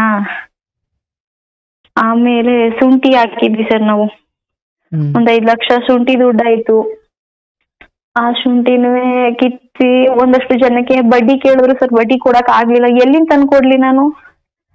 ಅವಾಗ ಅವ್ರಿಗೊಂದ್ 5 ಲಕ್ಷ ತೀರಿಸ್ದೆ. ಅದಾದ್ಮೇಲೆ ಸರ್ ಎಲ್ಲ ಅಂದ್ರು, ನಮ್ಮಮ್ಮ ಎಲ್ಲ ಅಂದ್ರು ಇಲ್ಲಿರೋದ್ ಬೇಡ, ಇಲ್ಲಿ ಜಾಗ ಸರಿ ಇಲ್ಲ, ಇದೆಷ್ಟೇ ಅದೇ ಅಂತ ಅಂದ್ರು ನೀನ್ ಇಲ್ಲಿ ಇರ್ಬೇಡ, ಬಂದ್ಬಿಡು 2 ಮಕ್ಳು ಕರ್ಕೊಂಡು, ಏನ್ ಮಾಡಿದ್ರು ಇರ್ಬೇಡ ಅಂತ ಅಂದ್ರು ಸರ್ ಇಲ್ಲಿ. ನಾನು ಕ್ಷಣ ಯೋಚನೆ ಮಾಡ್ತಾ ಸರ್, ಈ ಮನೆ ಮಾಡ್ಬೇಕಾದ್ರೆ 1 ರೂಪಾಯಿಗೂ ಅಷ್ಟೇ ಕಷ್ಟಪಟ್ಟಿದೀವಿ, ಈ ತರ ಎಲ್ಲ ಮಾಡಿ ಮನೆ ಹೆಂಗ್ ಬಿಟ್ಟೋದ್ ನಾವು ಅಂತ ತುಂಬಾ ಯೋಚನೆ ಮಾಡ್ತಾ ಇದ್ದೆ ನಾನು. ಈ ಮನೆಗೆ ಅಷ್ಟು ಕಷ್ಟಪಟ್ಕೊಂಡು ನಾವು 1 ವರ್ಷನೂ ಬಾಳಕ್ಕಾಗ್ಲಿಲ್ವಲ್ಲ ಈ ಮನೇಲಿ. ನಾವು 2 ಮಕ್ಳು ಕರ್ಕೊಂಡು ಹೋಗೋದೇನೋ ಸುಲಭ. ನಮ್ ಫಸ್ಟೇ ಯಾರು ಏನಾರ ಅಂದ್ರೆ ನಂಗೆ ಸ್ವಲ್ಪ ಸ್ವಾಭಿಮಾನ ಜಾಸ್ತಿ. ಯಾರು ಏನಾರ ಅಂದ್ರೆ ತಡ್ಕೊಳೋದ್ರಲ್ಲಿ ನಮ್ಮ ಅಕ್ಕ ನಮ್ಮ ಅಪ್ಪನ ಮನೆ ಹೋಗೋದಂತೆ, ನಮ್ಮ ಅಕ್ಕನ ಮನೆ ಹೋಗೋದಂತೆ, ಅಲ್ಲಿ ಬರೋದಿಲ್ಲ ಅಂತ ನಾನ್ ಅನ್ಕೊಂಡೆ. ಇಲ್ಲೂ ಮೈದೂನ್ ಮನೇಲೂ ಸ್ವಲ್ಪ ಅಷ್ಟೇ ವಿಚಾರದಲ್ಲಿ ಸ್ವಲ್ಪ ಇದೈತಲ್ಲ ಸರ್, ಅವರು ಅಷ್ಟಕ್ಕಷ್ಟೇನೆ. ಆದ್ರೂ ನಾನು ಏನೇ ಆದ್ರೂ ಬಿಡ್ಬಾರ್ದು, ಮಾಡ್ಲೇಬೇಕು ಅಂತ ನಾನೇ ಜಮೀನೆಲ್ಲ ಮಾಡಿಸ್ತೇನೆ ಸರ್. ಅಂದ್ರೆ ಜಮೀನು ನಮ್ ಒಂದ್ ಐತೆ, ನಮಗೂ ಸರಿಯಾಗಿ ಗೊತ್ತಿಲ್ಲ ಎಲ್ಲೆಲ್ಲ ಐತೆ ಅಂತ. ಒಂದ್ 2 ಎಕರೆನ ನಮ್ ಸ್ವಂತದ್ ಮಾಡ್ತಾವಿ, ಇನ್ನೆಲ್ಲ ಲೀಸ್ಗೆ ಹಾಕೊಂಡ್ ಮಾಡ್ತಿದ್ದೋ. ಜಮೀನ್ಗಳ ಸರ್ ಲೀಸ್ ಜೋಳ ಹಾಕ್ತೆ, 1 ಲಕ್ಷ ರೂಪಾಯಿ ಆಯ್ತು. ಅದೇ ಜಮೀನಲ್ಲಿ ಅದೇ ತರ ಮಾಡ್ಕ ಏನೇ ಕಷ್ಟ ಆದ್ರೂ ಬಿಡ್ಬಾರ್ದು ಅಂದ್ಬಿಟ್ಟು ನನ್ ಮಗಳನ್ನ ನೋಡ್ಕೊಳಕ್ಕೆ ಆಗ್ಲಿಲ್ಲ ಸರಿ. ನನ್ ಚಿಕ್ಕತ್ತೆ ಹತ್ರ ಅವ್ರ ಮನೆ ಹತ್ರ ನನ್ ಮಗಳು ಬಿಟ್ಬಿಟ್ಟು ಮನೆ ಹೊಲ ಇರೋದ್ರಿಂದ ಹೋಗಕ್ಕೆ ಬರಕ್ಕೆ ಎಲ್ಲ ಹಾಗೂ ಎಲ್ಲ ಹೇಳಿದ್ರು, ಹಸ್ಕೊಳೆಲ್ಲ ಮಾರಾಕ್ ಬಿಡುದ್ವಿ, ಇದ್ಬಿಡು ಅಂತೆಲ್ಲ ಹೇಳಿದ್ರು. ನಾನು ಏನೇ ಆದ್ರೂ ಯಾವ ಹೊಸಗು ಮಾಡಲ್ಲ, ಮಾಡಲ್ಲ. ಫೋನ್ ತಗೊಂಡು ನಾನು ಜಮೀನ್ ಮಾಡಿಸ್ದೆ ಸರ್, 1 5 ಎಕರೆ ಜಮೀನ್ ಮಾಡಿಸಿ ಹೆಂಗೋ ಸರ್ ತಿಂಗ್ಳಿಗೆ 20,000 EMI ಕಟ್ತಾವ್ನಿ, ಹೆಂಗೋ ಜೀವನ ನಡೆಸ್ತಾವ್ನಿ. ಈಗ ಅದೇ ಮನೇಲಿ ಇದ್ದೀರಾ ನೀವು? ಹಾ ಸರ್, ಅದೇ ಮನೇಲಿ ಇದ್ದೀನಿ. ಮಕ್ಳಿಗೆ ಎಷ್ಟು ವರ್ಷನವ? ಮಗನ್ಗೆ ಇವಾಗ 6 ವರ್ಷ, ಮಗಳಿಗೆ 1.5 ವರ್ಷ ಸರ್. ಜೊತೆ ಅಂದ್ರೆ ಈಗ ಮನೇಲಿ 3 ಜನ ಇದ್ದೀರಷ್ಟೇನಾ? ಅವರು ಸ್ವಲ್ಪ ಇಲ್ಲಿ ಇರಕ್ಕೆ ಭಯ ಪಡ್ಕೋತಾರೆ ಸರ್. ಇವರೆಲ್ಲ ಹಿಂಗ ಆಗಲ್ಲ, ಇವಳು ಹೇಳಿ ಮತ್ ಕೇಳಲ್ಲ, ಬಾ ಅಂದ್ರು ಬರಲ್ಲ ಅಂತ ಹೇಳ್ಬಿಟ್ಟು ಅವ್ರುನು ಇರಕ್ಕೆ ಭಯ ಪಡ್ಕೋತಾರೆ. ಇರ್ಲಿಲ್ಲ ಅವ್ರುನು, ಒಂದ್ 6 ತಿಂಗಳಿದ್ರು. ಅವ್ರುನು ಹೊಂಟೋದ್ರು. ಅಂದ್ರೆ ನನ್ ತಮ್ಮನು ಸ್ವಲ್ಪ ಸರ್, ಅವನು ಇತ್ತೀಚೆಗೆ ಕುಡಿಯೋದೆಲ್ಲ ಸ್ವಲ್ಪ ತಗೊಬ್ರವ್ನೆ. ಅಲ್ಲೂನು ಸೊಸೆದೊಂದ್ ಸ್ವಲ್ಪ ಪ್ರಾಬ್ಲಮ್ಮು. ನನಗೂನು ಏನಕ್ಕೋ ಅಲ್ಲಿ ಹೋಗಕ್ ಇಷ್ಟನೇ ಆಗಿಲ್ಲ ಸರ್. ನನ್ಗೂನು ಬೇಡ, ಏನೇ ಅದು ಸಾವು ಅಂತ ಬಂದಾಗ ಅದು ಯಾವತ್ತಿರ ನಮ್ನ ಹುಡಿಕೊಂಡ್ ಬಂದೇ ಬರ್ತದೆ. ಇದ್ರು ಇಲ್ಲೇ ಇರೋಣ, ಸತ್ರು ಇಲ್ಲೇ ಸಾಯೋಣ. ಈಗ ನಮ್ಮ ಮನೇಲಿ ನಾವೇ ಇರೋದ್ ಬೈಕ್ ಪಟ್ಕೊಂಡ್ರೆ ಇನ್ ಬೇರೆ ಬಂದಿದೆ ಆಯ್ತಾ. ಬೇರೆ ಹೊರಗಡೆ ಜನಗಳು ನಮ್ಮ ಮನೆ ಬಗ್ಗೆ ಮಾತಾಡೋದು ನಿಜ ಆಯ್ತದೆ ಅಂದ್ಬಿಟ್ಟು ಎಷ್ಟೋ ಜನ ಎಲ್ಲಾರು ನೀನು ಹೊಂಟೋಗ್ತೀಯ ಅಂತೆಲ್ಲ ಹೇಳುವಂತೆಲ್ಲ ಹೊರಟೋಗ್ತೀಯಲ್ಲ ಅಂತ. ನಾನ್ ಏನೇ ಆದ್ರೂ ನನ್ಗೆ ಎಲ್ಲೂ ಹೋಗಲ್ಲ, ಇಲ್ಲೇ ಇರ್ಬೇಕು ಅಂತ ಹೇಳಿ ಇಲ್ಲೇ ಇದೀನಿ ಸರ್. ಆದ್ರೆ ಏನಂದ್ರೆ ನನ್ ತಂದೆ ತಾಯಿಗಿಂತ ಹೆಚ್ಚಾಗಿ ನನಗೆ ಅದೇ ನಮ್ಮ ಯಜಮಾನ್ರು ದೊಡ್ಡಪ್ಪ ಮತ್ತೆ ಅವ್ರ ಹೆಂಡತಿ, ನನ್ ತಂದೆ ತಾಯಿಯೂ ಮಾಡಿಲ್ಲ ನನಗೆ, ಅಷ್ಟು ಹೆಲ್ಪ್ ಮಾಡವ್ರೆ ಸರ್ ನನ್ಗೆ. ನಮ್ಮ ಪಕ್ಕದಲ್ಲೇ ಸರ್ ಇರೋದು ಅವ್ರು. ಈ ಕ್ಷಣಕ್ಕೂ ನನ್ಗೊಂದ್ ಏನಾರು ಬೇಕು, ಇಂಥದ್ದು ಬೇಕು ಅಂದ್ರೆ ಈ ಕ್ಷಣಕ್ಕೂ ನನ್ಗೊಂದ್ ಹೆಲ್ಪ್ ಮಾಡ್ತಾರೆ. ಅವ್ರ ಹೆಲ್ಪ್ ಇರೋದು. ಅವರು ನಾವು ಹೊಂಟೋಗ್ತೀನಿ ಅಂದಾಗ ನನ್ ತಂದೆ ತಾಯಿನೂ ಅಷ್ಟು ಫೀಲ್ ಮಾಡ್ಕೊಳ್ಳಿಲ್ವೇನೋ, ಮತ್ತೆ ಬಿಟ್ರು ಅವರು. ನಿಮ್ನೆಲ್ಲಾ ಬಿಟ್ಟು ನಾವ್ ಹೆಂಗಿರೋದು ಅಂದ್ರೆ ನನ್ ಮಗುನ ಜಾಸ್ತಿ ಹಚ್ಬಿಟ್ಟವ್ರೆ ಅವರು. ನಿಮ್ನ ಬಿಟ್ಟು ನಾವ್ ಹೆಂಗಿರೋದು ಅಂತ ಅನ್ಬಿಟ್ಟು ಹತ್ತೆ ಬಿಟ್ರು. ನಿಂಗೆ ಏನ್ ಹೆಲ್ಪ್ ಬೇಕು ಹೇಳು, ಇರೋದನ್ನ ನಾವು ಮಾಡ್ತೀವಿ. ಈಗೆಲ್ಲಾರು ಒಂದು ಕರ್ಕೊಂಡ್ ಹೋಗ್ಬೇಕು, ಕರ್ಕೊಂಡ್ ಬರ್ಬೇಕು ಅಂದ್ರುನು ಅವ್ರೇನೆ ನಮ್ನ. ಈ ತರ ಆಗೋಯ್ತು ಸರ್ ನಮ್ ಲೈಫಲ್ಲಿ. ಎಲ್ಲವನ್ನ ನುಂಗಿ ನಗ್ತಾ ಇದೆಯಲ್ಲವಾ? ಏನ್ ಮಾಡ್ಲಿ ಸರ್, ಆದ್ರೂ ಎಲ್ಲ ಕೇಳ್ತಾರೆ ಹೆಂಗ್ ಮಾಡ್ತಾ ಇದೀವಿ, ಏನ್ ಮಾಡ್ತಾ ಇದೀವಿ ಅಂತ. ಇನ್ನೂ ಒಂದ್ 5 ಲಕ್ಷ ಸಾಲ ಐತೆ. ಅದಕ್ಕೆಲ್ಲ ಹೇಳ್ತೀನಿ, ನನ್ ಬದುಕಿರೋ ಗಂಟ 5 ಲಕ್ಷ ಸಾಲ ತೀರಿಸ್ತೀನಿ. ನಾನು ಎಲ್ರಿಗೂ ಹೇಳಿದ್ದೆ ಸರ್, ನಿಮ್ ದುಡ್ಡು ತಾನೇ, ಯಾವ್ದೇ ಕಾರಣಕ್ಕೂ ಮೋಸ ಮಾಡೋದಿಲ್ಲ. ನೀವು ಕೊಟ್ಟಿರೋ ದುಡ್ಡಿಗೆ ನಂಗೆ ಒಂದ್ ಸ್ವಲ್ಪ ಟೈಮ್ ಕೊಡಿ ಅಂತಾನೆ ಕೇಳಿದೀನಿ ಎಲ್ಲಾರ ಹತ್ರನು. ಆಯ್ತು, ಈಗ ಬೇರೆಯವ್ರಿಗೆಲ್ಲ ಅವ್ರ ಮಾತುಕತೆಯನ್ನ ಕೇಳಿಸಿಕೊಂಡಾದ್ಮೇಲೆ ಅದೇನೋ ಒಂದಷ್ಟು ವಿಚಾರ ಹೇಳಲಿಕ್ಕೆ ಬೇರೆ ಬೇರೆ ವಿಚಾರಗಳಿದ್ದಾಗ ಸಾಧ್ಯ. ಬಟ್ ಇಲ್ಲಿ ಈಗಾಗಲೇ ದೇಹ ತ್ಯಾಗ ಮಾಡಿ ಹೊರಟಿರೋ, ಅವು ಬದುಕಿದ್ದಾಗ ಮಹಾತ್ಮರಾಗಿ ಬದುಕಿದ್ರು, ದುರಾತ್ಮರಾಗಿ ಬದುಕಿದ್ರು. ಬಟ್ ಈಗ ಅವ್ರ ಅಸ್ತಿತ್ವದಲ್ಲಿ ಇಲ್ಲ ಅಂದ್ರೆ ನಾವು ಅವ್ರ ಬಗ್ಗೆ ಮಾತಾಡಬಾರ್ದು. ಬಟ್ ನೋಡುವ, ಒಂದು ಅವರ ಸಾವಿನ ವಿಚಾರವನ್ನ ತಗೊಂಡಾಗ ಸುಮ್ಮನೆ ಬೇರೆಯವ್ರಿಗದು ನಿನ್ನ ಮೇಲೆ ಆಪಾದನೆ ಮಾಡಿಸಿ, ನಿನಗೊಂದು ಕಳಂಕ ಉರಿಸಿ, ಇವಳಿಗೆ ಬೇರೆ ಸಂಬಂಧ ಇತ್ತು ಅದನ್ನ ನೋಡೋಕಾಗದೆ ಮಾವು ಸತ್ತ, ಅದನ್ನ ನೋಡೋಕಾಗದೆ ಗಂಡ ಸತ್ತ, ಗಂಡ ವಿಷಯ ಕೂಡದ ಹೊರಗಡೆ ಅವ್ರಿಗೆ 1000 ಕಾಣ್ಬೋದು. ಆದರೆ ಅವರ ಒಳಗಡೆ ಇದ್ದ ಕರ್ಮಗಳು, ಅವರವರ ಒಳಗಡೆ ಇದ್ದ ಅವರ ಸ್ವಭಾವಗಳು ಅವರನ್ನು ತಿಂದುಕೊಂಡು, ಅದು ಗಂಡ ಆಗಿರ್ಬೋದು, ಮಾವ ಆಗಿರ್ಬೋದು. ಮಾವನಿಗೆ ಅನುಮಾನ ಅನ್ನೋ ಕಾಯಿಲೆ, ಗಂಡನಿಗೆ ಕೋಪದ ನಿಯಂತ್ರಣವಿಲ್ಲದ ಮಹಾಕಾಯಿಲೆ. ಅಂದರೆ ಆ ಸಾವಿನ ಸಮಯದಲ್ಲಿ ಇನ್ನೇನು ಕಾಲ ಬಂದು ಅವನನ್ನ ತೆಂದುಕೊಂಡು ಹೋಗೋ ಸಮಯದಲ್ಲಿ ನನ್ನನ್ನು ಬದುಕಿಸಿ ಅಂದ್ರೆ ಆ ಜ್ಞಾನೋದಯ ಇದೆಯಲ್ಲ, ಅಥವಾ ಆ ಬದುಕಿನ ಬೆಲೆ ಅರ್ಥವಾಗಲಿಕ್ಕೆ ಸಾವೇ ಬರ್ಬೇಕಾಯ್ತು. ಅಂದ್ರೆ ಅದೇ ಹೇಳ್ತಾರೆ, ಅನ್ನ ದೂರ ಹೋದಾಗ್ಲೇ ಹಸುವಿನ ಬೆಲೆ ಗೊತ್ತಾಗೋದು ಅಂತ. ಹಾಗೆ ಸಾವು ಹತ್ರ ಬಂದಾಗಲೇ ಬದುಕಿನ ಬೆಲೆ ಗೊತ್ತಾಗೋದು. ನಿನ್ನ ಗಂಡನ ವಿಚಾರದಲ್ಲಿ ಆಗಿದ್ದೇ ಅದು. ನೀನು ಇದನ್ನ ಗಂಡ ಮಾವ ಈ ದೃಷ್ಟಿಕೋನವನ್ನು ತೆಗೆದುಹಾಕಿ ಅವರವರನ್ನ ತಿಂದುಕೊಂಡಿದ್ದೇನು? ನಿನ್ನ ಗಂಡನನ್ನ ನಿಮ್ಮ ಮಾವ ತಿಂದುಕೊಂಡ್ರ? ಇಲ್ಲ. ನಿಮ್ಮ ಮಾವನನ್ನ ನಿಮ್ಮ ಅತ್ತೆ ತಿಂದುಕೊಂಡ್ರ? ಇಲ್ಲ. ನಿಮ್ಮ ಅತ್ತೆಯನ್ನ ಇನ್ಯಾರೋ ತಿಂದುಕೊಂಡ್ರ? ಇಲ್ಲ.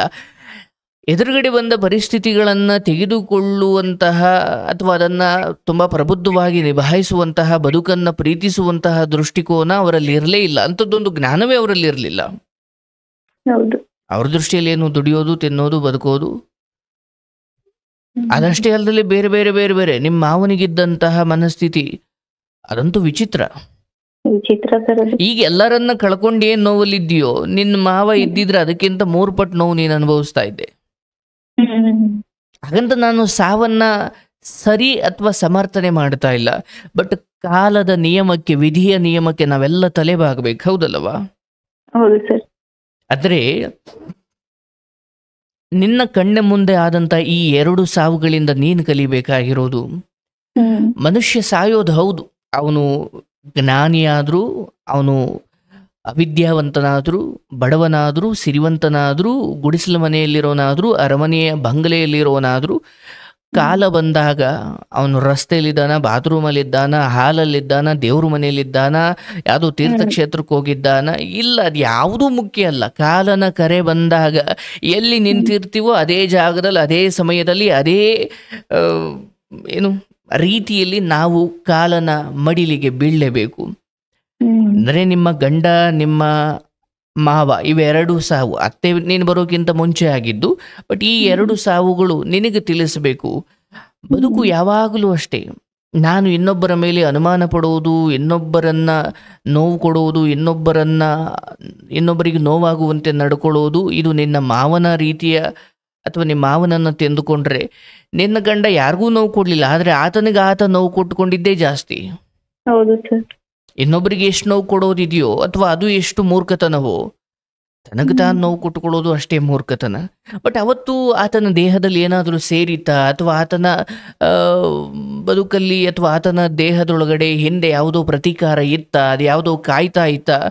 ಈಗ ನಾವಿದನ್ನೆಲ್ಲ ಯೋಚನೆ ಮಾಡ್ತಾ ಹೋದರೆ ಅದೆಲ್ಲವೂ ಸಮರ್ಪಕ ಅಥವಾ ಅದೀಗ ಅವಾಸ್ತವಿಕ, ಅದು ಬೇಕಾಗಿಲ್ಲ ಅನಿಸುತ್ತೆ. ಬಟ್ ಅವತ್ತಿಗೆ ನಾನು ಹೇಳೋದು ಸರಿ, ಅಂಥದ್ದೇನೋ ಒಂದು ಆತ್ಮ ಸೇರಿ ತನ್ನ ಪ್ರತೀಕಾರವನ್ನು ತೀರಿಸ್ಕೊಂಡು ಆಮೇಲೆ ನಾನು ಮುಂದಿನ ಪ್ರಯಾಣವನ್ನು ಬೆಳೆಸ್ತೀನಿ ಅಂತ ಒಂದು ಆತ್ಮ ಕಾಯೋದಾಗಿದ್ರೂ ಕೂಡ, ಯಾವುದೋ ಒಂದು ಹಂತದಲ್ಲಿ ಮೈ ಸೇರಿ ಇನ್ಯಾವುದೋ ದಿನದ 24 ಗಂಟೆಯೂ ಒಂದು ದೇಹದೊಳಗಡೆ ಇರಲಿಕ್ಕೆ ಸಾಧ್ಯವಿಲ್ಲ.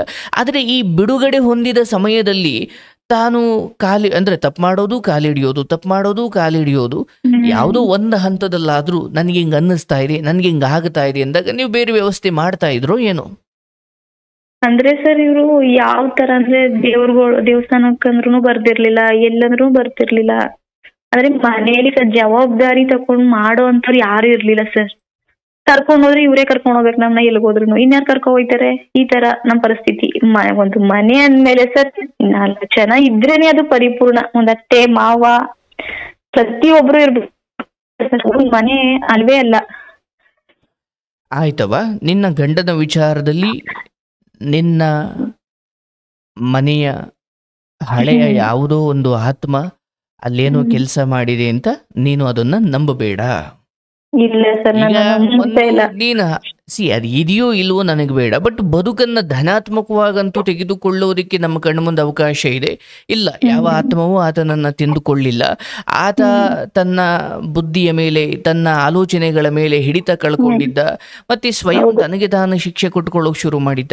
ಈಗ ಗಾಂಜಾ ಸಿಗರೇಟ್ ಸೇದ್ದವರು ಇನ್ನೊಬ್ಬರನ್ನು ಕೊಲ್ಲೋದೆಷ್ಟು ಸತ್ಯವೋ ಅವ್ರನ್ನವ್ರು ಕೊಂದ್ಕೊಳ್ಳೋಕು ಶುರು ಮಾಡ್ತಾರೆ. ಅಂದ್ರೆ ಗಾಂಜಾ ಸಿಗರೇಟ್ ಸೇದಿ ನಿನ್ನ ಗಂಡನ ರೀತಿಯಲ್ಲಿ ವರ್ತಿಸೋದ್ರನ್ನ ನಾನು ನೋಡಿದ್ದೀನಿ. ಅಂದ್ರೆ ಇಲ್ಲಿ ಮಾದಕ ವ್ಯಸನಗಳು ಆತನ ಬುದ್ಧಿಯನ್ನ ಕಿತ್ಕೊಂಡಿದ್ದು. ನಿನ್ನ ಗಂಡ ಕುಡ್ದು ಎಸಿತಾ ಇದ್ದಿದ್ದು ನೋಡ್ದಲ್ವಾ? ಹೋಗ್ತಾ ಹೋಗ್ತಾ ಹೋಗ್ತಾ ತಂದೆಯ ಸಾವಿನ ಕುರಿತಾಗಿ ಆತನಿಗೆ ಒಂದು ಸೀರಿಯಸ್ ಆಲೋಚನೆಗಳು ಶುರುವಾಗಿದ್ದು, ಎಲ್ಲೋ ಒಂದು ಹಂತದಲ್ಲಿ ನಾನು ಕಾರಣ ಆಗ್ಬಿಟ್ಟು ನಾನು ಭಾವನೆ ಕೂಡ ಆತನಿಗೆ ಬಂದಿರ್ಬೋದು. ಅದೇ ಆಲೋಚನೆಯಲ್ಲಿ ತೊಡಗದಾಗ ಅದೇ ಹೇಳ್ತಾರಲ್ಲ, ನಮ್ಮ ಕನ್ನಡದಲ್ಲಿ ಯಾವುದೋ ಸಿನಿಮಾ ಇದೆ, ಗಂಗಾ ನಾಗವಲ್ಲಿಯಾಗಿ ಪರಿವರ್ತನೆ ಆಗ್ತಾಳಲ್ಲ, ಹಾಗೆ ಯಾವ ಆಲೋಚನೆಯಲ್ಲಿ ನಾವಿರ್ತೀವೋ, ಈಗ ಯಾವುದೋ ಒಬ್ಬ ಹೀರೋ ಡೈಲಾಗ್ ಹೊಡಿತೀವಿ ಅಂದಾಗ ಆ ಹೀರೋನು ನಾವು ಆಗೋಕ್ ಟ್ರೈ ಮಾಡ್ಬಿಡ್ತೀವಿ, ಹೌದಲ್ಲ ಸರ್? ಏನಂದ್ರೆ ಇಲ್ಲಿ ಎಲ್ಲಾರು ಸುತ್ತ ಅಕ್ಕಪಕ್ಕದಲ್ಲಿ ಅಂದ್ರೆ ತಾಯ್ತ ಕಟ್ಟಿಸ್ಕೊಡೋದು, ತಡೆ ಓಡಿಸೋದು, ಇದೆಲ್ಲಾ ಮಾಡ್ತಾರೆ. ನಾನು ಯಾವುದೇ ಜ್ಯೋತಿಷಿನೂ ನಂಬಲ್ಲ ಸರ್. ನನ್ನ ಜೀವನದಲ್ಲಿ ಆದ್ಮೇಲೆ ಮಾತ್ರ ನಂಬಿಕೆ ಇಟ್ಟಿದ್ದೀನಿ. ಅದ್ ಆಗ್ಬೇಕಂತಿದ್ರೆ ಆಗುತ್ತೆ, ಇಲ್ಲ ಪ್ರಯತ್ನ ಮಾತ್ರ ನಮ್ದು, ಫಲ ದೇವ್ರದು ಅಂತ ಅನ್ಕೊಂಡು ಇದೀನಿ ಸರ್. ನಾನು ಯಾವ್ದೇ ರೀತಿ ತಾಯ್ತ ಆಗ್ಲಿ, ಒಂದ್ ಇದಾಗ್ಲಿ ಅಲ್ಲೋಗಿ ನಾವು ಮಾಡ್ಬೇಕು, ಇಲ್ಲಿ ಮಾಡ್ಬೇಕು ಅನ್ನೋದೆಲ್ಲ ಇಲ್ಲ. ದೇವ್ರಿಗೆ ಭಕ್ತಿಯಿಂದ ಇಲ್ಲಿಂದಾನೇ ಕೈ ಮುಗಿಯೋಣ ಅಂತ ಅನ್ಕೋತೀನಿ ಸರ್. ನನ್ನ ಜ್ಞಾನದಲ್ಲಿ ಹೇಳ್ತೀನಿ ತಾಯಿ, ನಿನ್ನ ಮೃತ್ಯು ಬಂದು ನಿನ್ನನ್ನು ಮುರ್ಕೊಂಡು ಹೋಗಬಹುದಕ್ಕೆ ಕಾರಣಗಳು ನೂರಾರು ಇರಬಹುದು. ಬಟ್ ಆ ಸಮಯ ಬರೋವರೆಗೂ ಯಾರು ನೀನ್ ಏನು ಮಾಡ್ಲಿಕ್ಕಾಗಲ್ಲ. ಆದ್ರೆ ಒಂದ್ ಅರ್ಥ ಮಾಡ್ಕೊ, ಎಲ್ಲಿಯವರೆಗೂ ಆ ಮನೆಯಲ್ಲಿ ನೆಗೆಟಿವ್ ಎನರ್ಜಿಗಳ ಬಗ್ಗೆ ನೀನು ಮಾತಾಡ್ತೀಯ ಅಥವಾ ನಿನ್ನ ಹೃದಯದಲ್ಲೇ ಅದ್ರ ಬಗ್ಗೆ ಒಂದು ಭಯ ಇದೆ, ಅವ್ರು ಯಾರೋ ಬರ್ಲಿಕ್ಕಾಗಿಲ್ಲ, ನಿನ್ ಭಯವೇ ನಿನ್ನನ್ನು ಕೊಲ್ಲುತ್ತೆ. ಸರ್, ನೀವ್ ಯಾವ್ದೋ ಒಂದು ವಿಡಿಯೋದಲ್ಲಿ ಹೇಳ್ತಿದ್ರಿ ನೆಗೆಟಿವ್ ಆಗಿ ಮಾತಾಡಿ ಮನೆ ಸುತ್ತ ನೆಗೆಟಿವ್ ಎನರ್ಜಿ ಇದಾಗುತ್ತೆ ಅಂತ. ನಾನು ಅದನ್ನೇ ನಮ್ಮ ಆಂಟಿಗೆಲ್ಲ ಹೇಳ್ತೀನಿ, ಮನೇಲಿ ಯಾವ್ದೇ ರೀತಿ ನೆಗೆಟಿವ್ ಆಗಿ ಮಾತಾಡಬೇಡಿ ನೀವು ಅಂತ. ನಾನು ಏನೇ ಥಿಂಕ್ ಮಾಡಿದ್ರೆ ಇನ್ಮೇಲೆ ಪಾಸಿಟಿವ್ ಆಗಿ ಥಿಂಕ್ ಮಾಡ್ಬೇಕು ಅನ್ಕೊಂಡು ನಾನು ನೆಗೆಟಿವ್ ಥಿಂಕ್ ಮಾಡೋದೇ ಬಿಟ್ಬಿಟ್ಟಿದೀನಿ ಸರ್. ನಿಮ್ ಮಾತು ಕೇಳಿ ಕೇಳಿ ನಿನ್ನ ತವ್ರ ಮನೆ ನಿನ್ನನ್ನ ಎಲ್ಲ ಬಿಟ್ಟು ಬಾ ಅಂತ ಕರೆದಾಗ, ಅವತ್ತು ಬಾಗಿಲು ತೆಗ್ದಿದ್ದೀವಿ ಬಂದು ಸೇರ್ಕೊಂಡಾಗ, ನೀನು ಕಟ್ಟಿಸಿದ ಮನೆ, ಆ ಕಟ್ಟಿಸುವ ಸಮಯದಲ್ಲಿ ಸುರಿಸಿದ ಬೆವರು, ಕಷ್ಟಪಟ್ಟ ರೀತಿ ಎಲ್ಲವನ್ನ ಸ್ಮರಿಸಿಕೊಂಡು ನೀನೇನ್ ನಿರ್ಧಾರ ತಗೊಂಡಿದೆಯೋ ಅದು ಧರ್ಮವಾಗೇ ಇದೆ, ಮತ್ತೆ ಅದೇ ಸತ್ಯ, ಮತ್ತೆ ಅದು ನಾಳೆಯ ದಿನ ನಿನಗೆ ಒಳ್ಳೆ ಫಸಲನ್ನೇ ಕೊಡುತ್ತೆ. ಆ ವಿಚಾರವಾಗಿ ನಿನಗೆ ಯಾವುದೇ ಗೊಂದಲ ಬೇಡ. ಭಗವಂತ ಇಬ್ಬರನ್ನು ಕಿತ್ಕೊಂಡು ಅದೇ ದೇವರಂತ ಇಬ್ಬರನ್ನ ಪಕ್ಕದಲ್ಲೇ ಇಟ್ಟಿದ್ದಾನೆ. ಮಕ್ಕಳಾದ್ರೂ ಆಗಿರ್ಬೋದು ಅಥವಾ ನಿನ್ನ ಗಂಡನ ಇತರ ಸಂಬಂಧಿಕರು ಅಂತ ಏನಿದ್ದಾರೆ, ಅಥವಾ ಚಿಕ್ಕ ಮಾವ ದೊಡ್ಡ ಮಾವ ಅಂತ ಇರ್ಬೋದು, ಅಥವಾ ಅತ್ತೆಯ ಸಮಾನದವರಾಗಿರ್ಬೋದು, ಅವರ ಜೊತೆ ವಿಶ್ವಾಸದಿಂದ ಇರು. ಆ ಮನೆಯಲ್ಲಿ ಯಾವ ನೆಗೆಟಿವ್ ಎನರ್ಜಿನೂ ಇಲ್ಲ. ಅಲ್ಟಿಮೇಟ್ಲಿ ನಿನ್ನ ಮನೆ ದೇವರನ್ನ ಪೂಜಿಸ್ಕೊಂಡು ನೀನು ಆ ಮಕ್ಕಳಿಗೆ ಒಳ್ಳೆಯದನ್ನು ಹೇಳಿಕೊಡ್ತಾ, ಇಲ್ಲಿ ಸತ್ತಿದ್ದು, ಇಲ್ಲಿ ನೇಣಾಕೊಂಡಿದ್ದು, ಇಲ್ಲಿ ಬಂದ ಜನರು 1000 ಮಾತಾಡ್ಲಿ, ಆದ್ರೆ ನಿನಗೆ ಭಗವಂತನ ಮೇಲೆ, ಗುರುವಿನ ಮೇಲೆ, ಜ್ಞಾನದ ಮೇಲೆ, ಅಥವಾ ಇಲ್ಲ ದೈವ ಶಕ್ತಿ ಅಂತ ಒಂದಿದೆ. ನನ್ನ ಹೃದಯದಲ್ಲಿ ಎಲ್ಲಿವರೆಗೂ ಧರ್ಮ ಇರುತ್ತೆ, ನಾನು ಎಲ್ಲಿವರೆಗೂ ಪತಿವ್ರತೆಯಾಗಿರ್ತೀನಿ, ಎಲ್ಲಿವರೆಗೂ ನನ್ನ ಹೃದಯದಲ್ಲಿ ಧನಾತ್ಮಕ ವಿಚಾರಗಳಿರ್ತವೆ, ಯಾವ ನೆಗೆಟಿವ್ ಎನರ್ಜಿ ಕೂಡ ನಿನ್ನ ಹತ್ರ ಬಂದರೂ ಕೂಡ ನಿನ್ನ ಭುಜದ ಮೇಲೆ ಅಥವಾ ನಿನ್ನ ದೇಹದ ಮೇಲೆ ತನ್ನ ಬೆರಳುಗಳನ್ನ ಇಡ್ಲಿಕ್ಕೆ ಆ ಶಕ್ತಿ ಬಿಡೋದಿಲ್ಲ. ಸರಿ, ನಾನು ನಂಬ್ತೀನಿ. ನಮ್ಮಮ್ಮ ಯಾವಾಗ್ಲೂ ಹೇಳ್ತಿರೋ, ನಮ್ಮ ಅಮ್ಮನ ತಾಯಿ ಹೇಳ್ತಿರಂತೆ, ನಿನ್ ಮಕ್ಳು ಯಾವುದೇ ಹರಿಹರಕ್ಕೂ ಹೋದ್ರು ನಿನ್ ಮಕ್ಳಿಗೆ ಯಾವುದೇ ಪೀಡೆಯಲ್ಲಿ ಪಿಸಾಚಿಯಲ್ಲಿ ತಟಲ್ಲ ಅಂತ. ಹಾಗೆ ನಾನು ಒಬ್ಬೊಬ್ಳೇನೆ ಹೊಲ್ದತ್ರ ನಾನು ಎಲ್ಲಿ ಬೇಕಾದ್ರೂ ಹೋಗ್ತೀನಿ ಸರ್, ಎಷ್ಟೊತ್ತಲ್ಲಿ ಬೇಕಾದ್ರೂ ಹೋಗ್ತೀನಿ. ಆದ್ರೆ ದೇವ್ರ ದಯೆ ನಮ್ಗೆ ಇದುವರೆಗೂ ಏನು ಆಗಿಲ್ಲ. ಇನ್ನೇನು ಹಾಗೆ ಇದ್ರೆ ಸಾಕು ಸರ್. ಸತ್ಯ, ನಿನಗೆ ದೀರ್ಘಾಯುಷ್ಯವಿದೆ, ಭಗವಂತ ನಿನ್ನ ಮಕ್ಕಳೊಂದಿಗೆ ಚೆನ್ನಾಗಿಡ್ತಾನೆ ನಿನ್ನನ್ನ. ಅದ್ರ ಒಂದು ಅರ್ಥ ಮಾಡ್ಕೊ, ದೇವರಿದ್ದಾನೆ ಅನ್ನೋದು ಕೂಡ ಒಂದು ನಂಬಿಕೆ, ದೆವ್ವ ಇದೆ ಅನ್ನೋದು ಒಂದು ನಂಬಿಕೆ. ಅಂದ್ರೆ ದೇವರಿರೋದು ಇಲ್ಲದೆ ಇರೋದು, ದೆವ್ವ ಇರೋದು ಇಲ್ಲದೆ ಇರೋದು, ಅದೆಲ್ಲ ನಮ್ಮ ನಂಬಿಕೆ. ಅಂದ್ರೆ ನಂಬಿಕೆಯಲ್ಲೇ ದೇವರಿರೋದು, ನಂಬಿಕೆಯಲ್ಲೇ ದೆವ್ವ ಇರೋದು. ಅಂದ್ರೆ ಮನುಷ್ಯ ಈಗ ಒಬ್ಬನೇ ಕತ್ಲೆಯಲ್ಲಿ ಹೋಗ್ತಾ ಇದ್ದಾನೆ, ಅವನು ಸುಮ್ಮನೆ ರಸ್ತೆಯನ್ನ ಸಂತೋಷದಿಂದ ಆಹ್ಲಾದಿಸಿಕೊಂಡು ಹೋಗ್ತಾ ಇದ್ರೆ ಅವನಿಗೆ ಭಯ ಇಲ್ಲ. ಬಟ್ ಅವನ ತಲೆಯಲ್ಲಿ ಈ ಹಿಂದೆ ಯಾರೋ ಒಂದು ಕತೆ ಹೇಳಿರ್ತಾರೆ, ಅಯ್ಯೋ ಕತ್ತಲೆ ಸಮಯದಲ್ಲಿ ಬೇಲಿಲೇ ದೆವ್ವಗಳು ಕೂತಿರ್ತವೆ, ಯಾರೋ ಬಂದ್ಬಿಡ್ಬೋದು, ಕತ್ಲೆ ಸಮಯದಲ್ಲಿ ಒಬ್ಬೊಬ್ಬನೇ ಹೋಗೋದು ಒಳ್ಳೇದಲ್ಲ. ಅವನನ್ನ ನಿಜಕ್ಕೂ ಹಾಳು ಮಾಡಿದ್ದು ಅವನು ಹಿಂದೆ ಆ ದೆವ್ವದಗಳ ಬಗ್ಗೆ ತಿಳ್ಕೊಂಡ ಜ್ಞಾನವೇ ಅವನನ್ನ ಅಲ್ಲಿ ಹಾಳು ಮಾಡುತ್ತೆ ಹೊರತು ಏನೂ ಗೊತ್ತಿಲ್ಲ. ಈಗ ಆ ಮನೆಯಲ್ಲಿ ನಾಯಿ ಇದೆ ಅಂತ ಗೊತ್ತಿದ್ರೆ ನೀನು ತುಂಬಾ ಎಚ್ಚರಿಕೆಯಿಂದ ಭಯದಲ್ಲಿ ಹೋಗ್ತೀಯ. ಅಲ್ಲಿ ಇಲ್ಲ ಅಥವಾ ಇದೇ ಇಲ್ಲ ಅನ್ನೋದ್ರ ಬಗ್ಗೆ ನಿನಗೆ ಗೊತ್ತೇ ಇಲ್ಲ ಅಂದಾಗ ಸುಮ್ಮನೆ ಗೇಟ್ ತಕೊಂಡು ಹೋಗ್ತಾ ಇರ್ತೀಯ, ಹೌದಲ್ಲ? ಹೌದು ಸರ್. ಅಂದ್ರೆ ಈ ಬಗ್ಗೆ ದೇವರಿರುವ ಬಗ್ಗೆ ಅಥವಾ ದೆವ್ವ ಇರುವ ಬಗ್ಗೆ ಈ ಮುಂಚೆ ಗೊತ್ತಿದ್ದವನು ಮಾತ್ರ ಹೆದರ್ಕೊಳ್ತಾನೆ.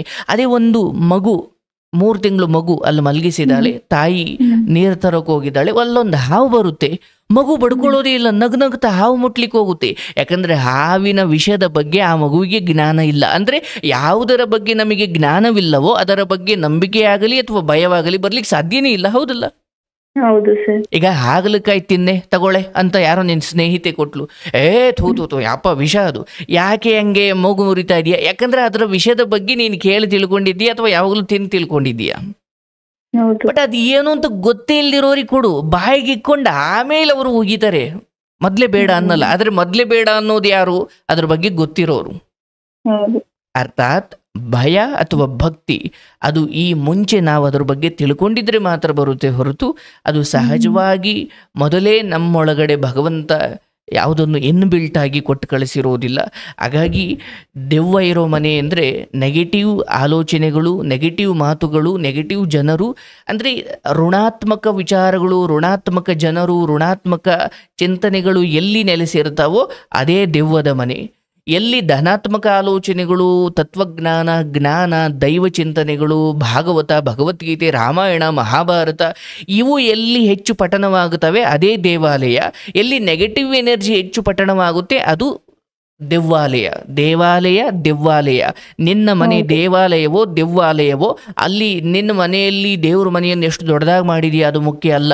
ಅಂತಿಮವಾಗಿ ನೀವು ಸಂಜೆ ಆದರೆ ಬೆಳಗ್ಗೆ ಆದರೆ ಏನು ವಿಚಾರ ಮಾತಾಡ್ತೀರಾ, ಹೊಸ್ಲು ತೊಳೆದು ರಂಗೋಲಿ ಬಿಟ್ಟು ಪೂಜೆ ಮಾಡಿ, ಮನೆ ದೇವರಿಗೆ ಪೂಜೆ ಮಾಡಿ, ಮಕ್ಕಳನ್ನು ಚೆನ್ನಾಗಿ ಓದಿಸ್ತಾ ಅವ್ರಿಗೊಂದು ಪುಟ್ಟ ಕಥೆಗಳನ್ನ ಹೇಳ್ತಾ, ಗೋಮಾತೆ ಇದ್ದಾಳೆ ಅವಳ ಜೊತೆ ಕೂತು ಮಾತಾಡ್ತಾ, ಅಂದರೆ ನಾನು ಅದನ್ನು ದೇವಾಲಯ ಮಾಡ್ಲಿಕ್ಕೆ ಸಾಧ್ಯ ಇದೆ, ನನಗೆ ಆ ದಾರಿ ಗೊತ್ತಿರಬೇಕಷ್ಟೇ.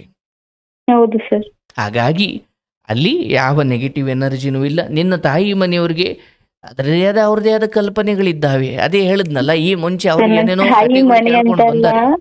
ನಮ್ಮ ಯಜಮಾನ್ರನ್ನ ಅಜ್ಜಿನೇಯ ನಾನು ಒಬ್ಳೆ ಮಲಿಕೊಂಡ್ರು ನಮ್ ಮನೆ ಬಂದ್ ಮಲಿಕೊಂಡ್ರೆ ನಮ್ಮ ಯಜಮಾನ್ರವ್ರ ಕಣ್ಣು ಕಟ್ತಂಗ್ ಕಾಣಿಸ್ಬಿಡ್ತಿರು ಅಂದ್ಬಿಟ್ಟು ಮಲಿಕೊಳಕ್ಕೆ ಬರ್ದೇ ಹೋದ್ರು ಸರ್. ನಾನ್ ಅವತ್ತೇ ಡಿಸೈಡ್ ಮಾಡಿದೆ ಸರ್, ಯಾರ್ ಬರ್ಲಿ ಬಿಡ್ಲಿ ಬರ್ಸಿನ್ ಮಲಿಕೊಳಕ್ಕೆ ಅಂದ್ರೂ ಪರವಾಗಿಲ್ಲ, ನಾನ್ ಮಲಿಕತೀನಿ, ನನ್ ಮಕ್ಳವ್ರೆ, ನಾನು ಒಬ್ಳೆ, ನನ್ ಮಕ್ಳು ಇಲ್ಲದೆ ಹೋದ್ರು ನಾನು ಒಬ್ಳೆ ಮಲಿಕೋತೀನಿ ಸರ್. ಆದ್ರೆ ಯಾವ್ದೇ ರೀತಿ ಭಯ ಆಗ್ಲಿ, ಇವ್ ಎಲ್ರು ಹೇಳ್ತಾರೆ ಆ ಸೌಂಡ್ ಕೇಳಿಸುತ್ತೆ ಈ ಸೌಂಡ್ ಕೇಳಿಸುತ್ತೆ ಅಂತ ಹೇಳ್ತಾರೆ. ಆದ್ರೂ ನನ್ಗೆ ಇದುವರೆಗೂ ಯಾವ್ದೇ ರೀತಿ ಸೌಂಡ್ ಆಗ್ಲಿ, ಇಷ್ಟು ದೊಡ್ಡ ಮನೇಲಿ ಒಬ್ಳೆ ಮಲಿಕೊಂಡ್ರು ನನ್ಗೆ ಯಾವ್ದೇ ರೀತಿ ಫೀಲೇ ಆಗಲ್ಲ.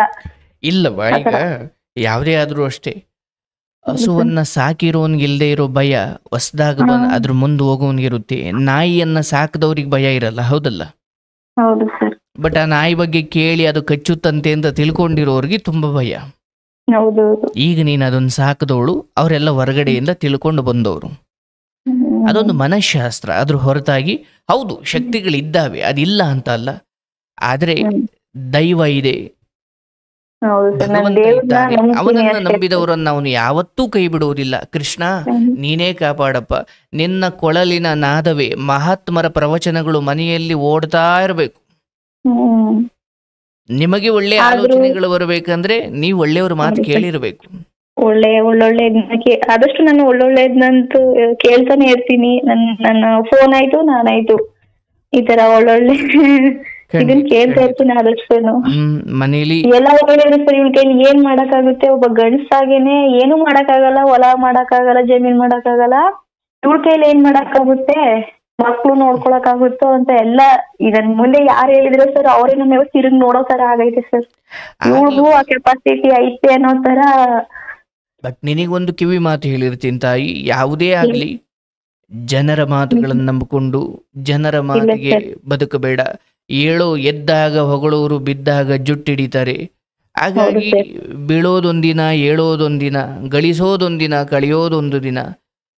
ಇವತ್ತು ಗಂಡ ಹೋದ ಮೇಲೂ ಈ ರೀತಿ ಅದ್ಭುತ ಆಗ್ಬಿಟ್ಲು ಅಂತ ಹೊಗಳೋ ಜನ ನಾಳೆ ಏನೋ. ಯಾಕಂದ್ರೆ ಏರಿದವನು ಇಳಿಯಲೇಬೇಕು, ಬಿದ್ದವನು ಎದ್ದೇಳಲೇಬೇಕು. ಅದು ಪ್ರಕೃತಿ ನಿಯಮ, ಅರ್ಥ ಆಯ್ತಲ್ವಾ? ನಿನಗೆ ಬಂದ್ರು ಲಾಸ್ ಆದ್ರು ಏನಾದ್ರೂ ನಿನ್ನ ಸರಳತೆ, ನಿನ್ನ ಈ ಒಂದು ಪುಟ್ಟ ಬದುಕು, ಅದು ಹೇಳ್ತಾರಲ್ಲ, ಒಬ್ಬ ಪ್ರಯಾಣಿಕ, ಒಬ್ಬ ತೀರ್ಥಯಾತ್ರೆಗೆ ಹೊರಟವನು ಅಲ್ಲೆಲ್ಲೋ ತಂಗುದಾಣದಲ್ಲಿ ಅಷ್ಟೊತ್ತು ನಿಂತು ಮತ್ತೆ ಪ್ರಯಾಣ ಮುಂದುವರಿಸ್ದಂಗೆ ಈ ಆತ್ಮ ಈ ಭೂಮಿಯಲ್ಲಿ ಈ ದೇಹವನ್ನು ಧರಿಸುವಷ್ಟೊತ್ತು ನಿಂತಿದೆ, ಮತ್ತೆ ತನ್ನ ಪ್ರಯಾಣ ಮುಂದುವರಿಸುತ್ತೆ. ಈ ಮನುಷ್ಯ ಜನ್ಮ ಇದೆಯಲ್ಲ, ಇದೊಂಥರ ತಂಗುದಾಣದಲ್ಲಿ ಅಷ್ಟೊತ್ತು ನಿಂತು ಮತ್ತೆ ಮುಂದುವರೆದಂಗೆ ಅಷ್ಟೇ. ಈಗ ನಾವು ಬದುಕ್ತಾ ಇರೋದೊಂದು ತಂಗುದಾಣ, ಮತ್ತೆ ನಾವು ಪ್ರಯಾಣ ಮುಂದುವರಿಸೋದಕ್ಕೆ ಇದೆ. ಹಾಗಾಗಿ ದೂರ್ತಾರೆ, ಅದು ಯಾವ್ದ್ರ ಬಗ್ಗೆ ಕೆಡಿಸ್ಕೊಳ್ದಂಗೆ ನಿನ್ನ ಜೀವನ ಚೆನ್ನಾಗಿ ನೋಡ್ಕೊಳ್ಬ. ಬಹಳ ಖುಷಿ ಆಯ್ತು. ಅಂಡ್ ನೀವು ಗಂಡ ತೀರು ಹೋದಾಗ ಅಥವಾ ಸಮಾಜ ಈ ರೀತಿ ನಡ್ಕೊಂಡಾಗ, ಭಯ ಹುಟ್ಟಿಸಿದಾಗ ನೀವು ನಿಮ್ಮ ಇಚ್ಛಾಶಕ್ತಿಯನ್ನು ಪ್ರದರ್ಶನ ಮಾಡಿದ್ದೀರಿ. ನೂರಾರು ಹೆಣ್ಮಕ್ಳಿಗೆ ಮಾದರಿಯಾಗಿದ್ದೀರಿ. ಆ ಮಕ್ಕಳಿಗೆ ಸಂಸ್ಕಾರ ಕೊಟ್ಕೊಂಡು, ಆ ಮಕ್ಕಳಿಗೆ ಊರಿನ ಜನರ ಕೆಟ್ಟ ಮಾತುಗಳು ಕಿವಿಗೆ ಬೀಳದಂಗೆ ಅವರಿಗೆ ಒಳ್ಳೆಯದನ್ನೇ ತುಂಬಿ ತುಂಬಿ ತುಂಬಿ ತುಂಬಿ ನೀವೆಂತ ಗೊಬ್ಬರ ಹಾಕ್ತಿರೋ ಹಂಗೆ ಮರದ ಫಸಲಿರುತ್ತೆ. ಹೌದಾ? ನಿಮ್ ಮಾತಾ ನಾನ್ ಕೇಳಿ ಹೌದು, ನಮ್ಗಿಂತ ಕೇಳೋ ಮಠ ಇರೋರ್ನ ನೋಡಿ ನಾವು ಬದುಕ್ಬೇಕು ಅಂತ ಚೆನ್ನಾಗಿ ಅನ್ಕೋತೀನಿ. ನಮ್ಗಿರೋಕ್ ಮನೆ ಐತೆ, ತಿನ್ನಕ್ ಊಟ ಐತೆ, ಸಾಲ ತಾನೆ. ಅಯ್ಯೋ ನಾವ್ ಬದುಕಿರೋದಂತ ಸಾಲ ತೀರ್ಸೋಣ. ಬಹಳ ವಿಚಿತ್ರ ಅನ್ಸಿದ್ದು ನೀವು ಹಾಗೆ ಪ್ರತಿಯೊಂದು ದುರಂತದ ಕಥೆಯನ್ನು ಹೇಳೋ ಸಮಯದಲ್ಲೂ ನಿಮ್ಗೊಂದು ನಗು. ಆ ನಗು ಪೂರ್ಣವಾದದ್ದು ಅಂತ ನಾನು ಹೇಳಲ್ಲ, ಬಟ್ ದುಃಖವನ್ನು ಹಾಗೆ ಕಾಣುವ ಶಕ್ತಿ ಭಗವಂತ ಈ ಎಲ್ಲ ದುರಂತಗಳ ಕಣ್ಣು ಮುಂದಾದಾಗಲೂ ಮನಸ್ಸು ಗಟ್ಟಿ ಮಾಡ್ಕೊಂಡಿದ್ದೀರಾ. That's great. ಅದು ಬಹಳ ಮುಖ್ಯ. ಯಾಕಂದ್ರೆ ಒಂಟಿ ಹೆಣ್ಮಗಳಾಗಿ ನೀನ್ ತಲೆ ಬಾಗಿಸಿ ಕಣ್ಣೀರ್ ಹಾಕದಷ್ಟು ಅದನ್ನು ಮಿಸ್ಯೂಸ್ ಮಾಡ್ಕೊಳ್ಳೋರು ಜಾಸ್ತಿ. ನಿನ್ನ ಸರ್ ನಮ್ ಸುತ್ತಮುತ್ತನೇ ನಾನು ಒಳ್ಳೆ ಹತ್ರ ಹೋಗ್ತಾ ಇದ್ರೆ ಅಂದ್ರೆ ಅವ್ರು ಕೇಳೋ ರೀತಿ ಹೇಳ್ತಾರೆ ಸರ್, ಒಬ್ಳೆ ಇನ್ನೂ ಎಷ್ಟು ದಿನ ಹೀಗೆ ಇರಕ್ಕಾಗುತ್ತೆ, ಏನ್ ನಿನ್ ವಯಸ್ಸು ಮುಗ್ದೋಗ್ಬಿಟ್ಟಿದ್ಯಾ ಅಂದ್ರೆ ನಾನು ಎದುರಾಕೊಳ್ಳೋಕು ಆಗಲ್ಲ. ಏನೋ ಈಗ ಏನೋ ಒಂಥರ ಎದುರಾಗ ಮಾತಾಡಿದ್ರು ತುಂಬಾ ಕಷ್ಟ ಆಗುತ್ತೆ. ಮುಂದೆ ಓಡಾಡ್ಬೇಕು ಈ ತರ. ಏನಿದ್ರು ಕೃಷ್ಣನಿಗೆ ಅರ್ಪಣೆ. ಅದೇ ಸರ್ ಅವ್ರನ್ನ ನೈಸಾಗಿ ಮಾಡ್ಬಿಟ್ಟಿರಿ ಸರ್ ಅವ್ರನ್ನ. ಈಗ ನೀನು ಉತ್ತರ ಕೊಡ್ಬೇಕಾಗೂ ಇಲ್ಲ. ಅಯ್ಯೋ ನಮ್ ಪಾಲಿಗೆ ಬಂದಿದ್ದು ಅನುಭವಿಸ್ಬೇಕಲ್ಲ ಅನ್ಕೊಂಡು ಒಂಚೂರು ಕಷ್ಟದಲ್ಲೇ ಇದ್ದೀಯಾ ಅನ್ನೋ ತರನೇ ಮುಂದಕ್ಕೆ ಹೋಗ್ತಾ ಇರು. ಅದನ್ನ ಬಿಟ್ಟು ಅವ್ರಿಗೆಲ್ಲ ಉತ್ತರ ಕೊಟ್ಟು ಜಗಳ ಮಾಡಿ ಅವರೆಲ್ಲ ಏನಂದ್ರೆ ಗಂಡ ಇಲ್ಲ ಅಂದ್ರೆ ಏನೋ ನಮ್ ಹತ್ರ ಹೆಲ್ಪ್ ಕೇಳ್ತಾರೆ. ಈ ತರ ಗಂಡ ಇಲ್ಲ ಅಂತ ಹೇಳಿದ್ರೆ ನಮ್ಮ ಹತ್ರ ಹೆಲ್ಪ್ ಕೇಳ್ತಾರೆ, ಈ ತರ ಅನ್ಕೋತಾರೆ ಸರ್ ಅವರು. ನಾನು ಅದಕ್ಕೆ ನೆನೆಸ್ತಾರೆ, ನನ್ ಎಷ್ಟೇ ಕಷ್ಟ ಆದ್ರೂ ಬೇರೆಯವ್ರ ಯಾರ್ತವೂ ಹೆಲ್ಪ್ ಕೇಳಕ್ ಹೋಗ್ಬಾರ್ದು. ನಮ್ಗೆ ಯಾರು ಅಡ್ಜಸ್ಟ್ ಆಯ್ತಾರೆ ಅವ್ರ ಹತ್ರ ಹೆಲ್ಪ್ ಕೇಳೋಣ ಸಂತೋಷ. ಯಾರ ಹತ್ರನೂ ಕೇಳಕ್ ಹೋಗ್ಲಿಲ್ಲ ಸರ್. ಕಿತ್ತೂರು ರಾಣಿ ಚೆನ್ನಮ್ಮನ್ ತರ ಗಟ್ಟಿಗಿತ್ತಿ ನೀನು. ನಿನಗೆ ಭಗವಂತ ನಿಮ್ಮ ಆಶೀರ್ವಾದ ಇದ್ರು ಸಾಕು ಸರ್. ನಿಜವಾಗ್ಲೂ ಖುಷಿ ಆಗ್ತಾ ಇದ್ದೆ. ನಾನು ಎಲ್ಲಾ ಸ್ಟೋರಿ ಕೇಳ್ಬೇಕಾದ್ರೆ ನನ್ನ ಸ್ಟೋರಿ ಬರುತ್ತಾ ಇಲ್ಲಿ ಅನ್ಕೊಂಡಿದ್ದೆ. ಇವತ್ತು ಕಾಲ್ ಮಾಡಿ ನಿಜ ಸುಮ್ನೆ ಟ್ರೈ ಮಾಡಿದೆ. ಹೇಳ್ತಾ ಇರೋ ನೂರಾರು ಜನಕ್ಕೆ ನಿನ್ನ ಕತೆ ಖಂಡಿತ ಒಂದು ಸ್ಫೂರ್ತಿ ಕೊಟ್ಟಿರುತ್ತೆ. ಥ್ಯಾಂಕ್ ಯು ಆ ನಂಬಿಕೆ ಇಟ್ಟು ಹೇಳ್ಕೊಂಡಿದ್ದಕ್ಕವ್ವ.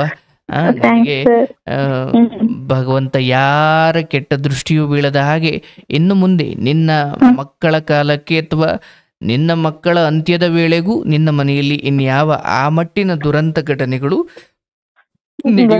ಅದೇ ಸಾಕು ಸರ್. ಹೇಳ್ತಿರಲ್ಲ ನೀವು, ಜೀವನ ನನ್ನ ಪ್ರಕಾರ ಜೀವನ ದೊಡ್ಡದು, ಜೀವ ದೊಡ್ಡದು ಅಂದ್ರೆ ಜೀವನೇ ದೊಡ್ಡದು ಸರ್. ಜೀವ ಇದ್ರೆ ಏನಾದ್ರು ಮಾಡ್ಬೋದು. ಹೌದಲ್ಲವಾ, ಜೀವ ಇದ್ರೆ ಜೀವನ.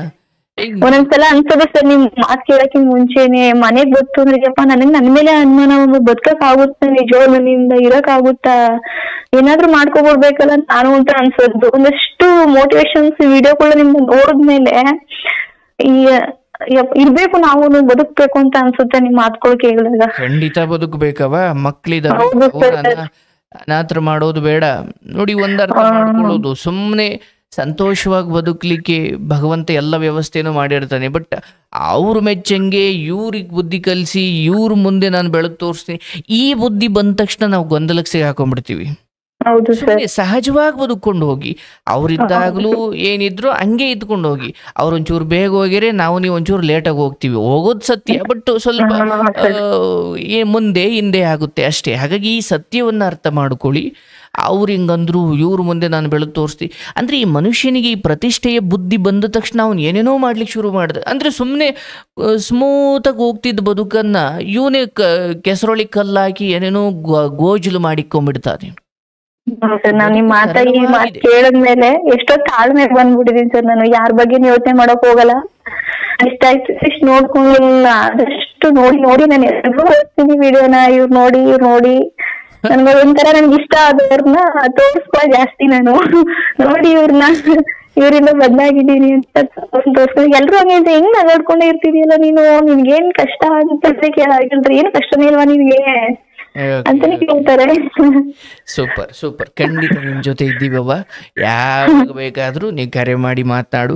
ಅಂಡ್ ಬಹುಶಃ ನಿನ್ಗೆಂದೇ ದುಃಖ ಆದ್ರೂ ಹೇಳ್ಕೊಬೇಕು ಅನ್ಸಿದ್ರೆ ಜಗತ್ತಲ್ಲಿ ಯಾರ ಮೇಲೂ ನಂಬಿಕೆ ಇಡದೆ ಹೋದ್ರು ನನ್ನ ಮೇಲೆ ನಂಬಿಕೆ ಇಟ್ಟು ನೀನ್ ಹೇಳ್ಕೊಡ್ಬೋದವ. ಹೌದು ಸರ್, ತುಂಬಾ ಖುಷಿ ಆಯ್ತು ಮಾತಾಡಿದ್ಕೆ. Thank you. ಹಂಗಾರೆ ನಾಳೆ ಎಲ್ಲ ಊಟ ಮಾಡಲ್ಲ ನೀವು? ನಿಜ ಹೇಳ್ಕೊಳಕ್ಕೆ ಆಗ್ತಾ ಇಲ್ಲ, ಅಷ್ಟು ಖುಷಿ ಆಯ್ತದೆ. Thank you. ತಲೆಬಾಗಿ ನಮಸ್ತ. ನಿಮ್ಮ ಆ ನಂಬಿಕೆಗೆ, ಆ ಭಕ್ತಿಗೆ, ಆ ಅಭಿಮಾನಕ್ಕೆ ಥ್ಯಾಂಕ್ ಯು. ನಿನ್ನ ಮಕ್ಕಳಿಗೆ ಭಗವಂತ ಆಯುಷ್, ಆರೋಗ್ಯ, ವಿದ್ಯೆ, ಬುದ್ಧಿ, ಆಯಸ್ಸು, ನೆಮ್ಮದಿ ಕೊಟ್ಟು ನಿನ್ನ ಜೊತೆ 100 ಕಾಲ ಚೆನ್ನಾಗಿಡ್ಲಿ. ಆ ಮಕ್ಕಳಿಗೆ ಸಂಸ್ಕಾರ ಸಿಕ್ಕಿ ನೀನಿವತ್ತು ಪಡ್ತಾ ಇರೋ ಎಲ್ಲ ಕಷ್ಟಗಳಿಗೂ ಫಲ ಅನ್ನೋ ರೀತಿ ಅಥವಾ ಅದಕ್ಕೆ ಪ್ರತಿಫಲ ಅನ್ನೋ ರೀತಿ ಆ ಮಕ್ಕಳು ನಿನಗೆ ಆಸರೆಯಾಗಲಿ. ನಿನ್ನ ಮನೆಯನ್ನು ಅವರು ಬೆಳಗುತ್ತಾರೆ. ಧೈರ್ಯವಾಗಿರು, ನಿನಗೊಳ್ಳೆಯದಾಗಲಿ. Thank you sir. ಸ್ನೇಹಿತರೆ, ಈಶ್ವರ ನೋಡಿ ಈ ಒಂದು ಮನೆಯಲ್ಲಿ ಮದುವೆ ಆಗೋಕ್ಕಿಂತ ಮುಂಚೆ ಅಥವಾ ಮದುವೆ ಆಗಿ ಹೋಗಬೇಕು ಅನ್ನೋಕ್ಕಿಂತ ಮುಂಚೆ ಅಲ್ಲಿ ಅತ್ತೆ ಅಂತಕ್ಕಂಥವ್ರು ನೇಣಾಕೊಂಡು ಅಥವಾ ವಿಷ ಕುಡಿದು ಸತ್ತಿದ್ದಾರಂತೆ ಎಂದಾಗ, ಅಯ್ಯೋ ಇಂಥದ್ದೇನೋ ಆದರೆ ಹೆಣ್ಣು ಕೊಡೋದೇ ಇಲ್ಲ, ಹೆಣ್ಣು ಕೊಡೋಕೆ ಒಪ್ಪಿದ್ರು ಹೆಣ್ಣು ಒಪ್ಪಲ್ಲ. ಅಂಥದ್ರಲ್ಲಿ ಈಕೆ ಮದುವೆ ಆದರೂ ಆ ಹುಡುಗನಿಗೂ ಏನೋ ಒಂದು ಆಸರೆ ಆಗುತ್ತೆ, ಅಥವಾ ತಾಯಿ ಇಲ್ಲದ ಮಗ ನನ್ನೂ ಚೆನ್ನಾಗಿ ನೋಡ್ಕೊಳ್ತಾನೆ ಅಥವಾ ತಾಯಿಯಂತೆ ನೋಡ್ಕೊಳ್ತಾನೆ. ಸರಿ, ಗಂಡ ಎಲ್ಲ ರೀತಿಯಲ್ಲೂ ಸರಿ ಇದ್ರು, ಬಟ್ ಮಾವ ಅಂತಕ್ಕಂಥವ್ರಲ್ಲಿ ಕೊಟ್ಟ ಅಂದರೆ ಮಾವನೇ ಸ್ವಯಂ ಕಾಮದೃಷ್ಟಿಯನ್ನು ಬೀರಿದಾಗ ಈಕೆ ಅದರಿಂದ ತಪ್ಪಿಸಿಕೊಂಡು ಗಂಡನಿಗೆ ನಿಯತ್ತಾಗಿದ್ದಿದ್ದು, ಪ್ರಾಮಾಣಿಕಳಾಗಿದ್ದಿದ್ದು. ಅಂದರೆ ಆ ಮಾವನ ಒಳಗಿನ ಅಸೂಹೆ ಬುದ್ಧಿ, ಆ ಮಾವನ ಒಳಗಿನ ಕೀಚಕ ಬುದ್ಧಿ, ಮಾವನ ಒಳಗಿನ ಅನುಮಾನದ ಬುದ್ಧಿ ಅದನ್ನೇ ಬಲಿ ತಗೊಳ್ತು. ಹೇಗೆ ಶಕುನಿಯ ಕುತಂತ್ರ ಶಕುನಿಯನ್ನೇ ಬಲಿ ತಗೊಳ್ತು, ಹಾಗೆ ಅವರ ಬುದ್ಧಿ ಅವರನ್ನೇ ಬಲಿ ತಗೊಳ್ತು. ಇದು ಸತ್ಯ, ಯಾವುದೇ ಆದರೂ ಅಷ್ಟೇ. ಊರಿನ ಮಧ್ಯೆ ಇರೋ, ಊರಿನ ದೇವಸ್ಥಾನದ ಹತ್ರ ಇರೋ ಇದನ್ನು ಅರಳಿಕಟ್ಟೆ ಮೇಲೆ ಕೂತು ಆ ಹೆಣ್ಮಕ್ಳ ಬಗ್ಗೆ ಈ ಹೆಣ್ಮಕ್ಳ ಬಗ್ಗೆ ಚಾಡಿ ಚುಚ್ಚಿ ಅವ್ರ ಮನೆ ಹಾಳು ಮಾಡಿ ಇವ್ರ ಮನೆ ಹಾಳು ಮಾಡಿ, ತಾನು ಅವ್ರಿವ್ರ ಮನೆ ಹಾಳು ಮಾಡಿ ನಾನು ಚೆನ್ನಾಗಿರ್ಬೋದು ಅಂದ್ಕೊಂಡವ್ರು ಯಾರೇ ಅರ್ಥ ಮಾಡಿಕೊಳ್ಬೇಕು, ಮೊದಲು ಅದರಿಂದ ನಿಮ್ಮನೆ ಹಾಳಾಗುತ್ತೆ. ನೀವು ಯಾರ್ಯಾರ ಮನೆ ಹಾಳು ಮಾಡಬೇಕು ಅಂದ್ಕೊಂಡ್ರಲ್ಲ ಅವೆಲ್ಲ ಚೆನ್ನಾಗೇ ಇರ್ತವೆ, ನೀವೇನು ಕಲ್ಲು ಹಾಕಿದ್ರೂ ಅವು ಚೆನ್ನಾಗಿರ್ತವೆ. ಆದರೆ ಇನ್ನೊಬ್ಬರು ಮನೆ ಹಾಳು ಮಾಡಬೇಕು ಅನ್ನೋ ಬುದ್ಧಿ ಬಂದ ಮರುಕ್ಷಣವೇ ನಿಮ್ಮ ಮನೆ ಹಾಳಾಗುತ್ತೆ. ಮನೆ ಮನಸ್ಸುಗಳನ್ನು ಕೂಡಿಸುವ ಕೆಲಸ ಮಾಡಬೇಕೇ ಹೊರತು ಮನೆ ಒಡೆಯುವ ಮನಸ್ಸುಗಳನ್ನು ಒಡೆಯುವ ಕೆಲಸವನ್ನು ನಾವು ಮಾಡಬಾರದು. ಬಟ್ ಈ ಹೆಣ್ಮಗಳು, ಅಯ್ಯೋ ಆ ಮನೆ ಭೂತದ ಮನೆ, ದೆವ್ವದ ಮನೆ, ಆ ಮನೆಯಲ್ಲಿ ಹೆಣಗಳ ರಾಶಿ ಅನ್ನೋ ಮಟ್ಟಕ್ಕೆ ಹೋದಾಗ, ಇಲ್ಲ ನಾನು ಆ ಮನೆಯಲ್ಲಿ ಬದುಕು ತೋರಿಸ್ತೀನಿ ಅಂತ, ನೋಡಿ ಏನು ಧೈರ್ಯ ಅದು, ಎಂಥ ಬದುಕು. ಹಾಗಿರಬೇಕು ಹೆಣ್ಮಕ್ಳು. ಗಂಡನಿಗೆ ಪ್ರಾಮಾಣಿಕವಾಗಿದ್ದೀನಿ ಅನ್ನೋ ಧೈರ್ಯ ಆ ಮನೆಯಲ್ಲಿ ಆಕೆಯನ್ನು ಗಟ್ಟಿಯಾಗಿ ಉಳಿಸಿದೆ. ಈಕೆ ಸ್ವಯಂ ಭ್ರಷ್ಟಳಾಗಿದ್ದರೆ ಖಂಡಿತ ಆ ಮನೆಯಲ್ಲಿ ಈಕೆ ಇರಲಿಕ್ಕೆ ಆಗ್ತಿರ್ಲಿಲ್ಲ. ಹಾಗಾಗಿ ಈ ಹೆಣ್ಮಕ್ಳಿಂದ ಅಥವಾ ಈ ಹೆಣ್ಮಗಳಿಂದ ನಾವು ಕಲಿಯೋದು ತುಂಬ ಇದೆ. ನಿನಗೆ ಒಳ್ಳೇದಾಗಲವ, ಭಗವಂತ ನಿನ್ನನ್ನು ಕಾಪಾಡಲಿ.